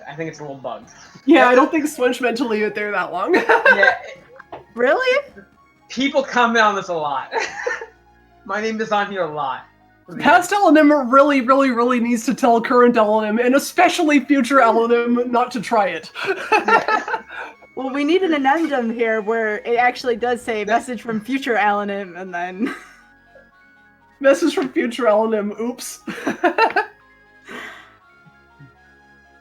Yeah, it should just stay the whole time. I agree. So again, real quick here before we see the rest of the end here, I want to thank you, the viewers, for being here. Thank you so much. You all are what make GDQ Hotfix possible. And again, just a ton of great shows here. Make sure you pay attention to our calendar. Games Done Quick on Twitter if you want to follow us. And that about does it. And there we go. Can I quickly show off the Star Hill thing, like just as a little bonus at the end? Super quick, yeah. But all right, yeah, we gotta go. It's fast. I just have to like go to Star Hill and talk to a star. Okay. All right. This is great. So, question: is this the first GDQ hotfix run featuring an actual hotfix? It could be. I'd have to go talk to staff, but I believe this might be, yes. Oh my gosh, come on. I'm so like anxious to get there that I just ran into a bee. Oh, that's why we have Sia. Yeah, exactly. I'm glad I found that like really early. Alright, we are out of Bean Valley. Thank goodness I hate that place. Alright, Star Hill. So this is what Pat worked on. This, I think, was actually his first pull request for the randomizer, and it's awesome. I absolutely love this edition. I wish we raced using currency that wasn't also food. Like the moon over the day, my genius and brawn are lost on these fools. Oh, classic. My goodness. Oh, now Albrecht can stop complaining to me that the haiku's not in the randomizer anymore. It's on Star Hill. There you go. You can clip it and send it to him. This one is funny. I wish somebody would start rearranging the stock in my store, and then Mallow gets mad at you for reading it.